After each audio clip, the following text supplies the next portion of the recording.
Punjabi radio USA ਸੁਣ ਰਹੇ ਸਾਰੇ ਹੀ ਮਾਣਯੋਗ ਅਤੇ ਸਤਿਕਾਰਤ ਸਰੋਤਿਆਂ ਨੂੰ ਪਿਆਰ ਸਤਿਕਾਰ ਸਨ ਕਿ ਜਿਹੀ ਸਤਿ ਸ੍ਰੀ ਅਕਾਲ। ਸਰੋਤਿਓ, ਅੱਜ ਦੇ ਇਸ ਵਿਸ਼ੇਸ਼ ਪ੍ਰੋਗਰਾਮ ਸਾਂਝੀ ਸੱਤ ਪ੍ਰੋਗਰਾਮ ਦੇ ਵਿੱਚ ਆਪ ਸਭ ਦਾ ਸਵਾਗਤ ਹੈ। ਸਾਂਝੀ ਸੱਤ ਪ੍ਰੋਗਰਾਮ ਦੇ ਵਿੱਚ ਅੱਜ ਆਪਾਂ ਇੱਕ ਖਾਸ ਮੁਲਾਕਾਤ ਵੀ ਜਿਹੜੀ ਉਹ ਕਰਾਂਗੇ। ਬੀਤੇ ਦਿਨਾਂ ਦੇ ਵਿੱਚ ਵੀ ਆਪਾਂ ਇੱਦਾਂ ਦੇ ਜਿਹੜੇ ਪ੍ਰੋਗਰਾਮ ਆ ਤੁਹਾਡੇ ਲਈ ਲੈ ਕੇ ਹਾਜ਼ਰ ਹੁੰਦੇ ਰਹੇ ਹਾਂ, ਜਿਸ ਦੇ ਵਿੱਚ ਵੱਖ-ਵੱਖ ਥਾਵਾਂ ਦੇ ਉੱਤੇ ਕਿਉਂਕਿ ਇਲੈਕਸ਼ਨਸ ਦਾ ਦੌਰ ਚੱਲ ਰਿਹਾ ਆ, ਸੋ ਇਲੈਕਸ਼ਨਸ ਦੇ ਵਿੱਚ ਆਪਾਂ ਨੂੰ ਸਭ ਨੂੰ ਹੀ ਪਤਾ ਆ ਵੀ ਬਹੁਤ ਸਾਰੇ ਕੈਂਡੀਡੇਟ ਖੜ੍ਹਦੇ ਨੇ।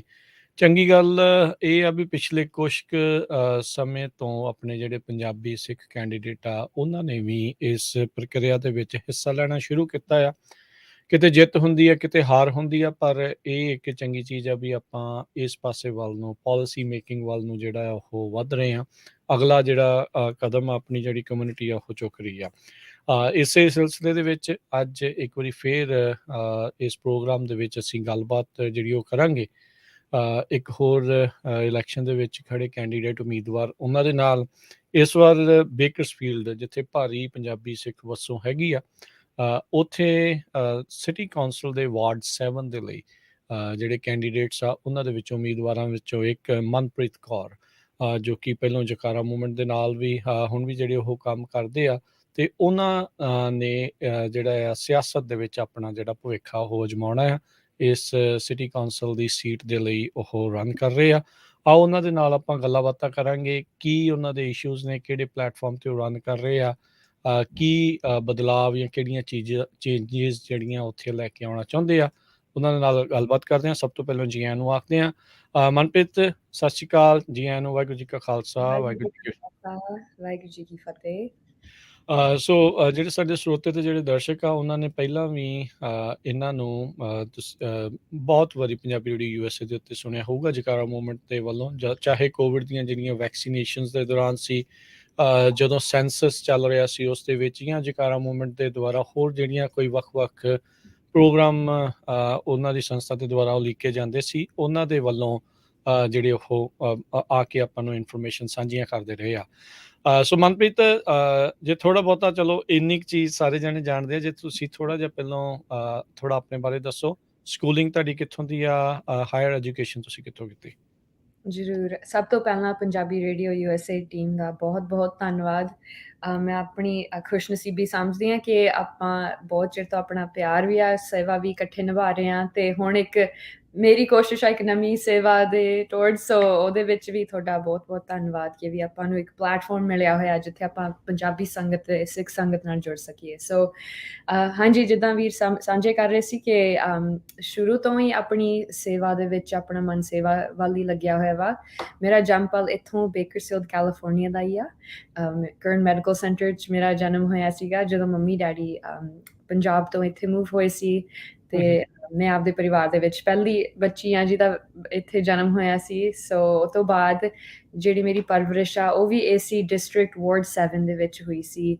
ਜਿਹੜਾ ਪਹਿਲਾ ਘਰ ਮੇਰੇ ਮਮ ਡੈਡ ਨੇ ਖਰੀਦਿਆ ਸੀ ਉਹ ਵੀ ਇੱਕ ਪਾਸੇ ਵਾਰਡ 7 ਦੇ ਆ। ਸੋ ਜਿਹੜੇ ਪਬਲਿਕ ਸਕੂਲਸ ਅਟੈਂਡ ਕੀਤੇ ਨੇ ਉਹ ਵੀ ਵਾਰਡ 7 ਦੇ ਹੀ ਨੇ, ਅਤੇ ਜਿਹੜੇ ਹਾਈ ਸਕੂਲ ਤੋਂ ਮੈਂ ਗ੍ਰੈਜੂਏਟ ਹੋਈ ਹਾਂ, ਰਿਜਿਊ ਹਾਈ ਸਕੂਲ, ਉਹ ਵੀ ਆਪਣੇ ਵਾਰਡ ਦੇ ਵਿੱਚ ਹੀ ਆਉਂਦਾ ਵਾ, ਅਤੇ ਉੱਥੇ ਵੀ ਮੇਰੀ ਕਾਫੀ ਇਨਵੋਲਵਮੈਂਟ ਰਹੀ। ਉੱਥੇ ਮੈਂ ਸਟੂਡੈਂਟ ਬਾਡੀ ਪ੍ਰੈਜ਼ੀਡੈਂਟ ਰਹੀ ਹਾਂ ਸਕੂਲ ਦੀ, ਅਤੇ ਉਹਦੇ ਵਿੱਚ ਫਿਰ ਤੁਹਾਨੂੰ ਆਪਣੇ ਸਕੂਲ ਐਡਮਿਨਿਸਟ੍ਰੇਸ਼ਨ ਨਾਲ ਵੀ ਕੰਮ ਕਰਨ ਦਾ ਮੌਕਾ ਮਿਲਦਾ, ਸਟੂਡੈਂਟਸ ਦੇ ਨਾਲ ਗੱਲਬਾਤ ਕਰਨ ਦਾ ਮੌਕਾ ਮਿਲਦਾ, ਉਹਨਾਂ ਦੀਆਂ ਜਿਹੜੀਆਂ ਲੋੜਵੰਦ ਸੇਵਾਵਾਂ ਨੇ ਉਹ ਤੁਸੀਂ ਇੱਕ ਹਾਈ ਸਕੂਲ ਲੈਵਲ 'ਤੇ ਐਡਵੋਕੇਟ ਕਰਦੇ ਹੋ।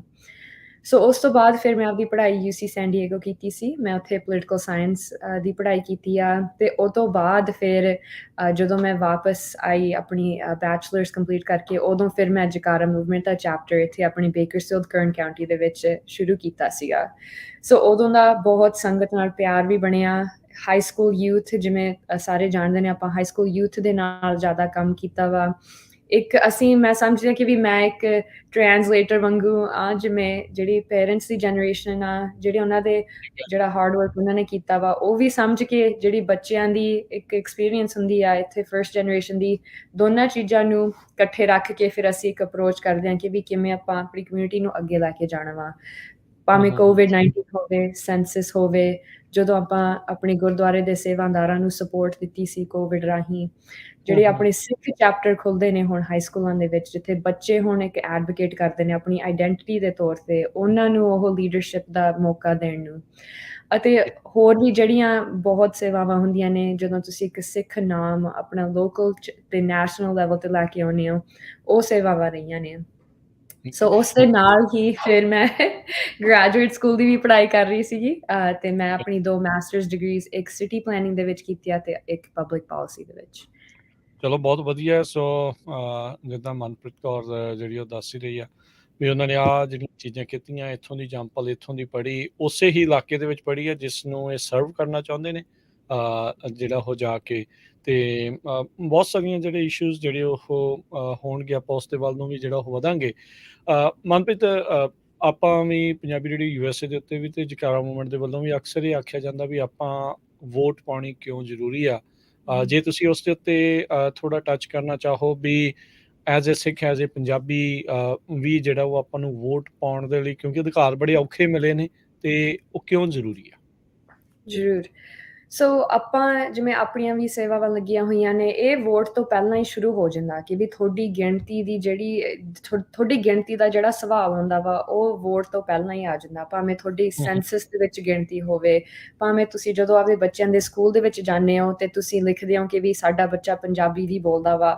ਸੋ ਇਹ ਸਾਰੀਆਂ ਚੀਜ਼ਾਂ ਇਹ ਬਹੁਤ ਮਾਇਨੇ ਰੱਖਦੀਆਂ ਨੇ। ਜਦੋਂ ਅਸੀਂ ਫਿਰ ਆ ਕੇ ਕੋਈ ਐਡਵੋਕੇਟ ਕਰਦੇ ਹਾਂ ਕਿ ਵੀ ਸਾਡੇ ਬੱਚਿਆਂ ਨੂੰ ਹਜੇ ਆਹ ਲੋੜਵੰਦ ਸਹੂਲਤਾਂ ਦੀ ਲੋੜ ਆ, ਸਾਡੇ ਪੇਰੈਂਟਸ ਨੂੰ ਇਹ ਚੀਜ਼ਾਂ ਦੀ ਹਜੇ ਲੋੜ ਆ, ਇਹ ਹਜੇ ਪੂਰੀਆਂ ਨਹੀਂ ਹੋ ਰਹੀਆਂ। ਸਾਡੀਆਂ ਜਿਹੜੀਆਂ ਮੰਗਾਂ ਵੀ ਨੇ, ਭਾਵੇਂ ਸਟੇਟ ਲੈਵਲ 'ਤੇ ਹੋਵੇ, ਸਿਟੀ ਲੈਵਲ 'ਤੇ ਹੋਵੇ, ਇੱਕ ਸਕੂਲ ਲੈਵਲ 'ਤੇ ਹੋਵੇ।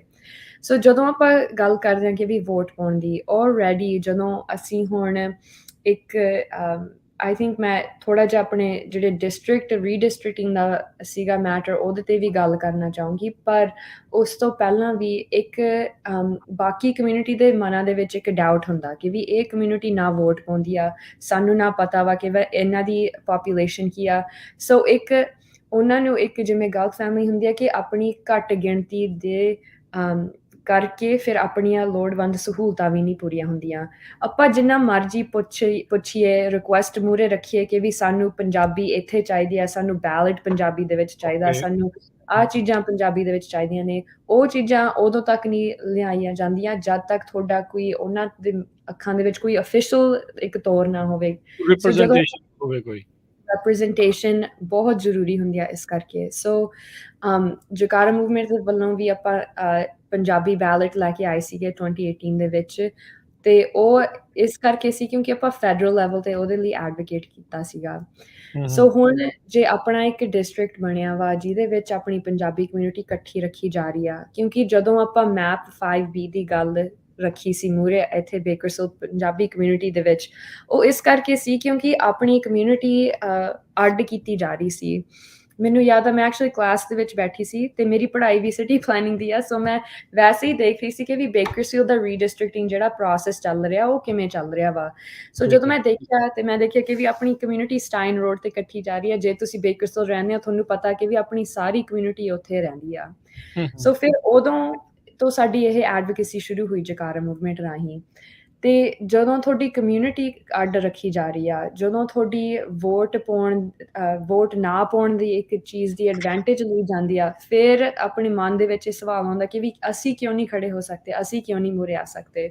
ਸੋ ਤਾਂ ਹੀ ਵੋਟ ਬਣਾਉਣੀ ਅਤੇ ਵੋਟ ਪਾਉਣੀ ਬਹੁਤ ਜ਼ਰੂਰੀ ਆ ਤੇ ਆਈ ਥਿੰਕ ਆਪਾਂ ਨੂੰ ਇੱਕ ਇਤਿਹਾਸਿਕ ਮੌਕਾ ਮਿਲਿਆ ਉਸ ਚੀਜ਼ ਲਈ। ਜੀ। ਸੋ ਮਨਪ੍ਰੀਤ, ਚਲੋ ਇਹ ਓਬਵੀਅਸਲੀ ਆਪਣੀ ਐਜ਼ ਅ ਸਿੱਖ ਹੁੰਦੇ ਹੋਏ ਆਪਾਂ ਨੂੰ ਜਿਹੜਾ ਵੋਟ ਪਾਉਣੀ ਚਾਹੀਦੀ ਆ। ਜਿੱਦਾਂ ਤੁਸੀਂ ਕਿਹਾ ਵੀ ਇਹ ਇਸ਼ੂ ਬਹੁਤ ਚਿਰ ਦੇ ਨੇ, ਜਿੱਦਾਂ ਆਪਾਂ ਨੂੰ ਅਕਸਰ ਇਹ ਟਾਲ ਦਿੱਤਾ ਜਾਂਦਾ ਵੀ ਤੁਸੀਂ ਕਿਹੜਾ ਵੋਟ ਪਾਉਂਦੇ ਆ, ਵੀ ਲਾਈਕ ਅਸੀਂ ਤੁਹਾਡੇ ਬਾਰੇ ਜਿਹੜਾ ਉਹ ਕਿਉਂ ਕੇਅਰ ਕਰੀਏ। ਸੋ ਤੁਹਾਡਾ ਮੇਨ ਕੀ ਇਸ ਦੇ ਪਿੱਛੇ ਸੋਚ ਕੀ ਸੀ ਜਦੋਂ ਤੁਸੀਂ ਕਿਹਾ ਵੀ ਹਾਂ ਮੈਂ ਸਿਟੀ ਕੌਂਸਲ ਦੇ ਲਈ ਇਲੈਕਸ਼ਨ ਰਨ ਕਰਨਾ ਚਾਹੁੰਦੀ ਹਾਂ, ਕਿਉਂਕਿ ਸੇਵਾ ਤਾਂ ਤੁਸੀਂ ਜਕਾਰਾ ਦੇ ਥਰੂ ਵੀ ਕਰੀ ਜਾ ਰਹੇ ਸੀਗੇ। So why you choose to be ਇਹ ਇਲੈਕਸ਼ਨ ਰਨ ਕਰਨਾ ਕਿਉਂ ਚੂਜ਼ ਕੀਤਾ ਤੁਸੀਂ? ਸੋ ਹਾਂਜੀ, ਬਿਲਕੁਲ ਇਹ ਸੇਵਾ ਜਕਾਰਾ ਰਾਹੀਂ ਬਹੁਤ ਚਿਰ ਦੀ ਚੱਲ ਰਹੀ ਹੈ ਤੇ ਇਹ ਤੋਂ ਬਾਅਦ ਵੀ ਮੇਰੀ ਸੇਵਾ ਜਕਾਰਾ ਦੇ ਨਾਲ ਹੀ ਰਹੂਗੀ। ਪਰ ਇਹ ਆ ਕਿ ਜਦੋਂ ਅਸੀਂ ਆਪਣੀ ਬੇਕਰਸਫੀਲਡ ਕੈਲੀਫੋਰਨੀਆ ਦੀ ਪਾਪੂਲੇਸ਼ਨ ਦੇਖਦੇ ਹਾਂ, ਮੈਨੂੰ ਬਹੁਤ ਪਿਆਰ ਹੈ ਇਸ ਸ਼ਹਿਰ ਨਾਲ। ਜਦੋਂ ਮੈਂ ਜਿੱਥੇ ਮਰਜ਼ੀ ਮੈਂ ਰਹੀ ਹਾਂ, ਮੈਂ ਹਮੇਸ਼ਾ ਬੇਕਰਸਫੀਲਡ ਦੀ ਗੱਲ ਹੀ ਕਰਦੀ ਹੁੰਦੀ ਹਾਂ। ਪਰ ਹੁਣ ਸਾਡੀ ਪਾਪੂਲੇਸ਼ਨ 340,000 ਆ ਇੱਥੇ ਬੇਕਰਸਫੀਲਡ ਸ਼ਹਿਰ ਦੇ ਵਿੱਚ।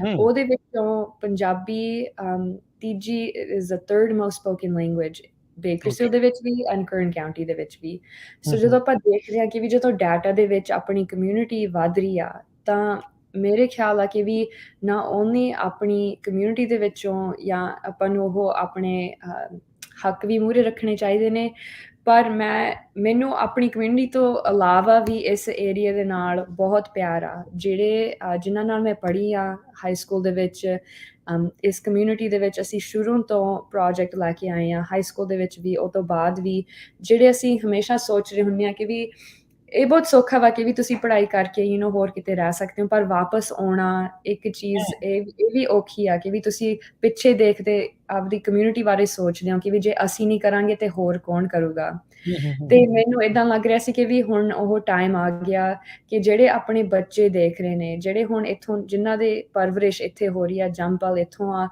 ਉਹਨਾਂ ਲਈ ਵੀ ਕੁਛ ਹੋਵੇ ਕਿ ਵੀ ਤੁਸੀਂ ਇੱਕ ਚੀਜ਼ ਲਈ ਐਸਪਾਇਰ ਕਰ ਸਕਦੇ ਹੋ। ਆਪਾਂ ਨੂੰ ਹੂੰ, ਵੀ ਆਪਣੇ ਦਿਖਣੇ ਚਾਹੀਦੇ ਨੇ ਸਰਕਾਰਾਂ ਦੇ ਵਿੱਚ, ਸਪੈਸ਼ਲੀ ਜਿਨ੍ਹਾਂ ਦਾ ਜੰਮ-ਪਲ ਇੱਥੋਂ ਦਾ, ਜਿਹੜੇ ਭਾਵੇਂ ਸ਼ਾਇਦ ਆਪਾਂ ਨਹੀਂ ਸਾਰੇ ਡਾਕਟਰ ਬਣ ਸਕਦੇ, ਨਹੀਂ ਸਾਰੇ ਵਕੀਲ ਬਣ ਸਕਦੇ, ਜੀ, ਜੀ, ਪਰ ਬਿਲਕੁਲ। ਆਪਾਂ ਪਬਲਿਕ ਸਰਵਿਸ ਦੇ ਵਿੱਚ ਜ਼ਰੂਰ ਆਪਣੀ ਕਮਿਊਨਿਟੀ ਦਾ ਨਾਮ ਰੋਸ਼ਨ ਕਰ ਸਕਦੇ ਹਾਂ ਤੇ ਉਹਨਾਂ ਦੀ ਸੇਵਾ ਕਰ ਸਕਦੇ ਹਾਂ ਤੇ ਉਹਨਾਂ ਦਾ ਸਹਾਰਾ ਵੀ ਬਣ ਸਕਦੇ ਹਾਂ। ਸੋ ਮੈਂ ਸਮਝਦੀ ਹਾਂ ਕਿ ਵੀ ਜਿੱਦਾਂ ਮੇਰੀ ਜਕਾਰਾ ਨਾਲ ਸੇਵਾ ਰਹੀ ਆ, ਇਹ ਹੁਣ ਇੱਕ ਵੱਡੇ ਪਲੇਟਫਾਰਮ ਤੇ ਹੋ ਸਕਦੀ ਆ ਤੇ ਸਾਰੀਆਂ ਕਮਿਊਨਿਟੀਆਂ ਦੀ ਸੇਵਾ ਹੋ ਸਕਦੀ ਆ। ਮਨਪ੍ਰੀਤ, ਵਾਰਡ 7 ਦੀਆਂ ਹੱਦਬੰਦੀਆਂ ਦੱਸਿਓ ਵੀ ਕਿਹੜਾ ਏਰੀਆ ਜਿਹੜਾ ਬੇਕਰਸਫੀਲਡ ਦਾ ਜਿਹੜਾ ਵਾਰਡ 7 ਦੇ ਵਿੱਚ ਆਉਂਦਾ ਹੈ? ਜ਼ਰੂਰ। ਸੋ ਵਾਰਡ 7 ਆਪਣਾ ਜਿਹੜੇ ਇੱਥੇ ਰਹਿੰਦੇ ਨੇ ਆਪਣੇ ਸਾਊਥ ਵੈਸਟ ਬੇਕਰਸਫੀਲਡ ਦੇ ਵਿੱਚ ਆਉਂਦਾ ਵਾ। ਸੋ ਹੂੰ, ਹੂੰ, ਜਿਹੜਾ ਸਾਊਥ ਏਜ ਸਟਰੀਟ ਆ ਆਪਣੀ ਈਸਟ ਬਾਰਡਰ ਆ, ਇੱਧਰ ਆਪਣਾ ਸਾਊਥ ਬਾਰਡਰ ਹੈਗਾ ਟੈਫਟ ਹਾਈਵੇ, ਫਿਰ ਗਾਸਫੋਰਡ ਵੈਸਟ ਬਾਰਡਰ ਆ ਤੇ ਉੱਪਰ ਪਚੇਕੋ ਹੈਗਾ ਆਪਣਾ ਨਾਰਥ ਬਾਰਡਰ। ਸੋ ਜਿਹੜੇ ਤਕਰੀਬਨ ਸਾਊਥ ਵੈਸਟ ਦੇ ਵਿੱਚ ਜਿਹੜੇ ਸਾਰੇ ਗੁਰਦੁਆਰੇ ਨੇ ਉਹ ਆਪਣੇ ਇਸ ਵਾਰਡ 7 ਦੇ ਵਿੱਚ ਆ ਜਾਂਦੇ ਨੇ। ਜਿਹੜਾ ਕਾਸਕੋ ਪੈਨਮਾ ਲੇਨ ਤੇ ਆ ਉਹ ਵੀ ਵਾਰਡ 7 ਦੇ ਵਿੱਚ ਆ ਜਾਂਦਾ, ਰਿਜਵਿਊ ਹਾਈ ਸਕੂਲ। ਸੋ ਇਹ ਥੋੜੇ ਜਿਹੇ ਜਿਹੜੇ ਆਪਣੇ ਲੈਂਡਮਾਰਕਸ ਨੇ, ਇਹ ਸਾਰੇ ਆਪਣੇ ਵਾਰਡ 7 ਦੇ ਵਿੱਚ ਆਉਂਦੇ ਨੇ। ਠੀਕ ਹੈ। ਸੋ ਕਿੰਨੀ ਕੁ ਪਾਪੂਲੇਸ਼ਨ ਹੈ ਵਾਰਡ 7 ਦੇ ਵਿੱਚ, ਤੇ ਉਹਨਾਂ ਵਿੱਚੋਂ ਪੰਜਾਬੀ ਪਾਪੂਲੇਸ਼ਨ ਕਿੰਨੀ ਕੁ? ਤਕਰੀਬਨ ਆਪਣੀ ਪਾਪੂਲੇਸ਼ਨ 30,000 ਤੋਂ ਘੱਟ ਆ ਇੱਥੇ ਵਾਰਡ 7 ਦੇ ਵਿੱਚ, ਤੇ ਜਿਹੜੀ ਪੰਜਾਬੀ ਪਾਪੂਲੇਸ਼ਨ ਆ, ਹੁਣ ਆਪਾਂ ਤਾਂ ਸਿਰਫ ਐਸਟੀਮੇਟ ਲਾ ਸਕਦੇ ਹਾਂ ਕਿਉਂਕਿ ਉਹ ਵੋਟਾਂ ਰਾਹੀਂ ਕਰਦੇ ਨੇ ਐਸਟੀਮੇਟ। ਸੋ ਤਕਰੀਬਨ 2,000 ਪੰਜਾਬੀ ਵੋਟ ਬਣੀ ਹੋਈ ਆ ਵਾਰਡ 7 ਦੇ ਵਿੱਚ।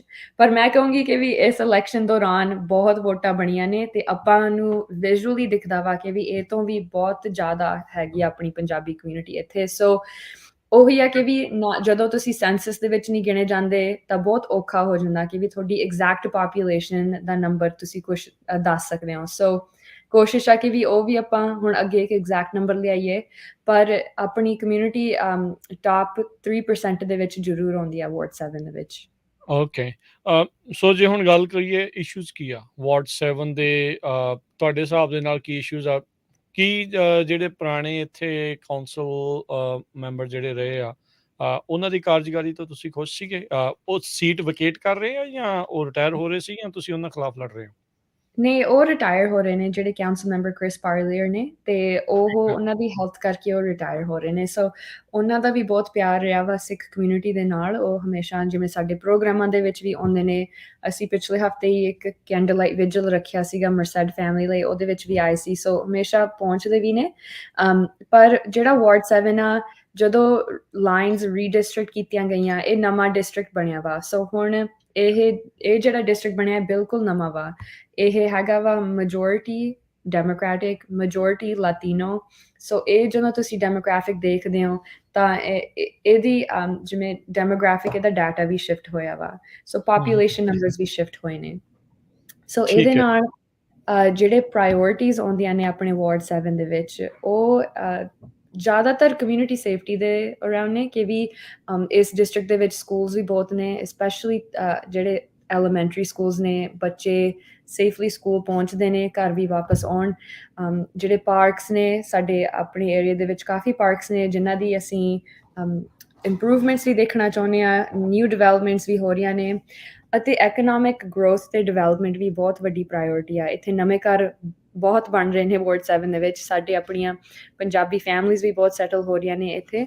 ਸੋ ਇਹਦੇ ਨਾਲ ਕੀ ਹੁੰਦਾ ਵਾ ਕਿ ਵੀ ਅਸੀਂ ਚਾਹੁੰਦੇ ਹਾਂ ਕਿ ਵੀ ਸਮਾਲ ਬਿਜ਼ਨਸਿਸ ਨੂੰ ਵੀ ਓਪਰਚੁਨਿਟੀ ਮਿਲਣ, ਜਿਵੇਂ ਪਰਮਿਟਿੰਗ ਦਾ ਇਸ਼ੂ ਜਿਹੜਾ ਵਾ ਉਹ ਈਜ਼ਲੀ ਮਿਲ ਸਕੇ ਡਿਵੈਲਪਰਸ ਨੂੰ ਵੀ, ਬਿਜ਼ਨਸਿਸ ਨੂੰ ਵੀ, ਤਾਂ ਕਿ ਜਿੱਦਾਂ ਆਪਣਾ ਸ਼ਹਿਰ ਵੱਧ ਰਿਹਾ ਵਾ ਉਹਦੇ ਵਿੱਚ ਇੱਕ ਸਟ੍ਰੈਟੇਜਿਕ ਪਲਾਨ ਵੀ ਹੋ ਸਕੇ। ਸੋ ਜਿਵੇਂ ਮੈਂ ਆਪਦੀ ਪੜ੍ਹਾਈ ਦੇ ਵਿੱਚ ਸਿਟੀ ਪਲਾਨਸ ਪੜ੍ਹੇ ਨੇ ਅਤੇ ਇੱਕ ਪਲਾਨ ਅਸੀਂ ਸਕ੍ਰੈਚ ਤੋਂ ਬਣਾਉਂਦੇ ਹੁੰਦੇ ਸੀ ਕਿ ਵੀ ਪੂਰਾ ਤੁਸੀਂ ਸਿਟੀ ਦਾ ਡਿਜ਼ਾਈਨ ਕਿਵੇਂ ਬਣਾਉਣਾ ਵਾ। ਉਹ ਚੀਜ਼ਾਂ, ਉਹ ਐਕਸਪੀਰੀਅੰਸ ਫਿਰ ਮੈਂ ਲਿਆਉਣਾ ਚਾਹੁੰਦੀ ਹਾਂ ਕਿ ਵੀ ਆਪਾਂ ਸਿਟੀ ਦੇ ਵਿੱਚ ਪਰਮਿਟਿੰਗ ਪ੍ਰੋਸੈਸ ਕਿਵੇਂ ਸੌਖਾ ਕਰ ਸਕੀਏ। ਸੋ ਇਹ ਚੀਜ਼ਾਂ ਨੇ ਜਿਹੜੀਆਂ ਜ਼ਿਆਦਾ ਵੱਡੀਆਂ ਪ੍ਰਾਇਓਰਟੀਜ਼ ਹੁੰਦੀਆਂ ਨੇ, as well as final point ਜਿਹੜਾ ਹੋਊਗਾ ਜਿਹੜਾ ਹੋਮਲੈਸ ਪਾਪੂਲੇਸ਼ਨ ਆ। ਸੋ ਸਿਟੀ ਆਫ ਬੇਕਰਸਫੀਲਡ ਆਲਰੇਡੀ ਕਾਫੀ ਕੁਛ ਕਰ ਰਿਹਾ ਵਾ ਆਪਣੇ ਜਿਹੜੀ ਹੋਮਲੈਸ ਇਸ਼ੂ ਆ ਇਹਨੂੰ ਹੈਂਡਲ ਕਰਨੇ। ਇੱਕ ਨਵਾਂ ਨੈਵੀਗੇਸ਼ਨ ਸੈਂਟਰ ਬਣਿਆ ਵਾ ਇੱਥੇ ਸਿਟੀ ਵੱਲੋਂ। ਇਹ ਸਭ ਤੋਂ ਪਹਿਲਾ ਨੈਵੀਗੇਸ਼ਨ ਸੈਂਟਰ ਆ। ਸੋ ਇਹਦੇ ਵਿੱਚ ਜਿਹੜੇ ਹੋਮਲੈਸਨੈਸ ਐਕਸਪੀਰੀਅੰਸ ਕਰ ਰਹੇ ਨੇ ਉਹਨਾਂ ਨੂੰ ਜੌਬ ਵੀ ਦਿੱਤੀ ਜਾਂਦੀ ਆ, ਉਹਨਾਂ ਨੂੰ ਇੱਕ ਰਹਿਣ ਦੀ ਜਗ੍ਹਾ ਵੀ ਦਿੱਤੀ ਜਾਂਦੀ ਆ। ਸੋ ਇੱਕ ਸਿਸਟਮ ਬਣਾਇਆ ਜਾ ਰਿਹਾ ਵਾ ਤਾਂ ਕਿ ਉਹ ਪਾਪੂਲੇਸ਼ਨ ਦਾ ਵੀ ਖਿਆਲ ਰੱਖਿਆ ਜਾਵੇ ਅਤੇ ਆਪਣੀ ਨੇਬਰਹੁੱਡਸ ਨੂੰ ਵੀ ਸਹੀ ਸਲਾਮਤ ਰੱਖਿਆ ਜਾਵੇ। ਸੋ ਇਹ ਚੀਜ਼ਾਂ ਮੈਂ ਵੀ ਪ੍ਰਾਇਓਰਟਾਈਜ਼ ਕਰਨਾ ਚਾਹੂੰਗੀ। ਐਂਡ ਜਿਹੜੇ ਸਿਟੀ ਕਾਊਂਸਲ ਮੈਂਬਰਸ ਦੀ ਸਪੋਰਟ ਸੋ ਫਾਰ ਮਿਲੀ ਆ ਉਹਨਾਂ ਦੇ ਨਾਲ ਕੰਮ ਕਰਕੇ ਅਸੀਂ ਜਿਵੇਂ ਕਾਫੀ ਵਧੀਆ ਚੀਜ਼ਾਂ ਮੈਨੂੰ ਲੱਗਦਾ ਆਪਾਂ ਅਚੀਵ ਕਰ ਸਕਦੇ ਹਾਂ ਇੱਥੇ। ਸੋ ਹੋਮਲੈਸਨੈਸ ਇਹ ਇਸ਼ੂ ਲਾਈਕ ਮੈਂਟਲ ਹੈਲਥ ਦੇ ਨਾਲ ਵੀ ਜੁੜਦੇ ਆ, ਹੋਰ ਕਈ ਚੀਜ਼ਾਂ ਦੇ ਨਾਲ ਜਿਹੜਾ ਉਹ ਆ ਕੇ ਜੁੜਦੇ ਆ। ਜਿੱਦਾਂ ਤੁਸੀਂ ਸਮਾਲ ਬਿਜ਼ਨਸਿਸ ਦੀ ਗੱਲ ਕੀਤੀ ਆ, ਉਹਨਾਂ ਨੂੰ ਵੀ ਬਹੁਤ ਤੰਗੀ ਪਰੇਸ਼ਾਨੀ ਜਿਹੜੀ ਇਸ ਚੀਜ਼ ਦੇ ਕਰਕੇ ਜਿਹੜਾ ਉਸਦਾ ਸਾਹਮਣਾ ਕਰਨਾ ਪੈਂਦਾ ਆ। ਸੋ ਤੁਹਾਡੀ ਜਿਹੜੀ ਇਹ ਪੜ੍ਹਾਈ ਆ ਉਸ ਦੇ ਨਾਲ ਤੁਸੀਂ ਕੀ ਸੋਚਦੇ ਆ ਵੀ ਕੀ ਬੈਸਟ ਸੋਲਿਊਸ਼ਨਸ ਜਿਹੜੇ ਇਸ ਚੀਜ਼ ਦੇ ਲਈ ਰਹਿ ਸਕਦੇ ਆ? ਜ਼ਰੂਰ। ਸੋ ਬੇਕਰਸਫੀਲਡ ਦੇ ਵਿੱਚ ਕੋਈ ਇਹ ਯੂਨੀਕ ਇਸ਼ੂ ਨਹੀਂ ਹੈਗਾ। ਇਹ ਹਰੇਕ ਸ਼ਹਿਰ ਐਕਸਪੀਰੀਅੰਸ ਕਰ ਰਿਹਾ, ਸਟੇਟ ਐਕਸਪੀਰੀਅੰਸ ਕਰ ਰਹੀ ਆ, ਐਜ਼ ਵੈਲ ਐਜ਼ ਆਪਣਾ ਜਿਹੜਾ ਦੇਸ਼ ਆ ਵੀ ਐਕਸਪੀਰੀਅੰਸ ਕਰ ਰਿਹਾ। ਇਹਦੇ ਨਾਲ ਤੁਹਾਡੀ ਗੱਲ ਬਿਲਕੁਲ ਸਹੀ ਆ, ਮੈਂਟਲ ਹੈਲਥ ਵੀ ਵਿੱਚ ਆਉਂਦਾ, ਇੱਕ ਆਪਣੀ ਅਫੋਰਡੇਬਲ ਹਾਊਸਿੰਗ ਦੀ ਜਿਹੜੀ ਕ੍ਰਾਈਸਿਸ ਆ ਉਹ ਵੀ ਆਉਂਦੀ ਆ। ਸੋ ਇਹ ਜਿਵੇਂ ਆਪਾਂ ਨੂੰ ਇੱਕ ਮਲਟੀ ਅਪਰੋਚ ਨਾਲ ਇਹ ਚੀਜ਼ ਨੂੰ ਆਪਾਂ ਹੈਂਡਲ ਕਰ ਸਕਦੇ ਹਾਂ। ਜਿਵੇਂ ਮੈਂ ਕਿਹਾ ਜਿਹੜੇ ਆਲਰੇਡੀ ਸਿਟੀ ਆਫ ਬੇਕਰਸਫੀਲਡ ਨੇ ਜਿਹੜਾ ਨੈਵੀਗੇਸ਼ਨ ਸੈਂਟਰ ਇੱਕ ਬਣਾਇਆ ਵਾ ਉਹਦੇ ਵਿੱਚ ਕੀ ਹੁੰਦਾ ਕਿ ਵੀ ਨਾਲੇ ਤਾਂ ਉਹਨਾਂ ਨੂੰ ਇੱਕ ਰਹਿਣ ਦੀ ਜਗ੍ਹਾ ਮਿਲ ਸਕਦੀ ਆ, ਮੈਂਟਲ ਹੈਲਥ ਸਰਵਿਸਿਜ਼ ਮਿਲ ਸਕਦੇ ਨੇ ਅਤੇ ਉਹਦੇ ਨਾਲ ਉਹਨਾਂ ਨੂੰ ਇੱਕ ਪੈਥ ਫੋਰਵਰਡ ਵੀ ਮਿਲਦਾ ਵਾ। ਪਰ ਆਪਾਂ ਨੂੰ ਇੱਕ ਹੋਰ ਪ੍ਰਾਇਓਰਟੀ ਵੀ ਆ ਕਿ ਵੀ ਜਿੱਦਾਂ ਬੇਕਰਸਫੀਲਡ ਇੱਕ ਆਖਰੀ ਅਫੋਰਡੇਬਲ ਸ਼ਹਿਰ ਮੰਨਿਆ ਜਾਂਦਾ ਵਾ ਕੈਲੀਫੋਰਨੀਆ ਦੇ ਵਿੱਚ, ਭਾਵੇਂ ਹੋਰ ਕਿਤੇ ਬੇਕਰਸਫੀਲਡ ਜਿਵੇਂ ਤੁਹਾਨੂੰ ਵੀ ਪਤਾ ਬੇ ਏਰੀਆ ਦੇ ਵਿੱਚ ਇੰਨੀ ਡਿਵੈਲਪਮੈਂਟ ਨਹੀਂ ਹੋ ਰਹੀ, ਲੈਂਡ ਹੀ ਇੰਨਾ ਘੱਟ ਰਹਿ ਗਿਆ। ਬੇਕਰਸਫੀਲਡ ਦੇ ਵਿੱਚ ਹਜੇ ਬਹੁਤ ਡਿਵੈਲਪਮੈਂਟ ਹੋ ਰਹੀ ਆ। ਸੋ ਅਸੀਂ ਇਹ ਦੇਖਣਾ ਵਾ ਕਿ ਵੀ ਜਿਹੜੀਆਂ ਫੈਮਲੀਜ਼ ਪਹਿਲੀ ਵਾਰ ਘਰ ਖਰੀਦ ਰਹੀਆਂ ਨੇ ਬੇਕਰਸਫੀਲਡ ਵਿੱਚ, ਕਿ ਵਾਕਈ ਉਹ ਅਫੋਰਡੇਬਲ ਰੱਖਿਆ ਜਾ ਸਕਦਾ ਉਹਨਾਂ ਲਈ ਅਤੇ ਕਿਵੇਂ ਰੱਖਿਆ ਜਾ ਸਕਦਾ ਵਾ। ਸੋ ਇਹ ਵੀ ਇੱਕ ਪ੍ਰਾਇਓਰਟੀ ਆ ਜਿਹੜੀ ਅਸੀਂ ਮੂਹਰੇ ਲੈ ਕੇ ਆਉਣੀ ਆ। ਸੋ ਮੈਨੂੰ ਆਪਣੀ ਸਿਟੀ ਕਾਊਂਸਲ ਬੇਕਰਸਫੀਲਡ ਦੇ ਵਿੱਚ 7 ਕਾਊਂਸਲ ਮੈਂਬਰ ਹੁੰਦੇ ਨੇ। ਮੈਨੂੰ ਆਲਰੇਡੀ 3 ਦੀ ਇੰਡੋਰਸਮੈਂਟ ਮਿਲ ਚੁੱਕੀ ਆ। ਸੋ ਇਹਦੇ ਨਾਲ ਇਹਦਾ ਮਤਲਬ ਆ ਕਿ ਵੀ ਅਸੀਂ ਕੀ ਕਰ ਸਕਦੇ ਹਾਂ ਐਜ਼ ਅ ਕੋਅਲੀਸ਼ਨ, ਅਸੀਂ 4 ਉਹ ਚੀਜ਼ਾਂ ਲਈ ਐਡਵੋਕੇਟ ਕਰ ਸਕਦੇ ਹਾਂ ਜਿਹੜੀਆਂ ਬਹੁਤ ਚਿਰ ਲਈ ਰੁਕੀਆਂ ਹੋਈਆਂ ਨੇ ਸਿਟੀ ਦੇ ਵਿੱਚ, ਅਤੇ ਜਿਹੜੀਆਂ ਬਹੁਤ ਚਿਰ ਲਈ ਹਜੇ ਨਹੀਂ ਹੋ ਰਹੀਆਂ ਸੀ, ਜਾਂ ਅਸੀਂ ਜਿਹੜੇ ਨਵੇਂ ਮੁੱਦੇ ਮੂਹਰੇ ਲੈ ਕੇ ਆਉਣੇ ਆ ਉਹਦੇ ਨਾਲ ਸਾਡਾ ਇੱਕ ਸਟਰੋਂਗ ਕੋਅਲੀਸ਼ਨ ਹੋ ਸਕਦਾ ਵਾ। ਅਸੀਂ ਉਹ ਚੀਜ਼ਾਂ ਲਈ ਐਡਵੋਕੇਟ ਵੀ ਕਰ ਸਕਦੇ ਹਾਂ।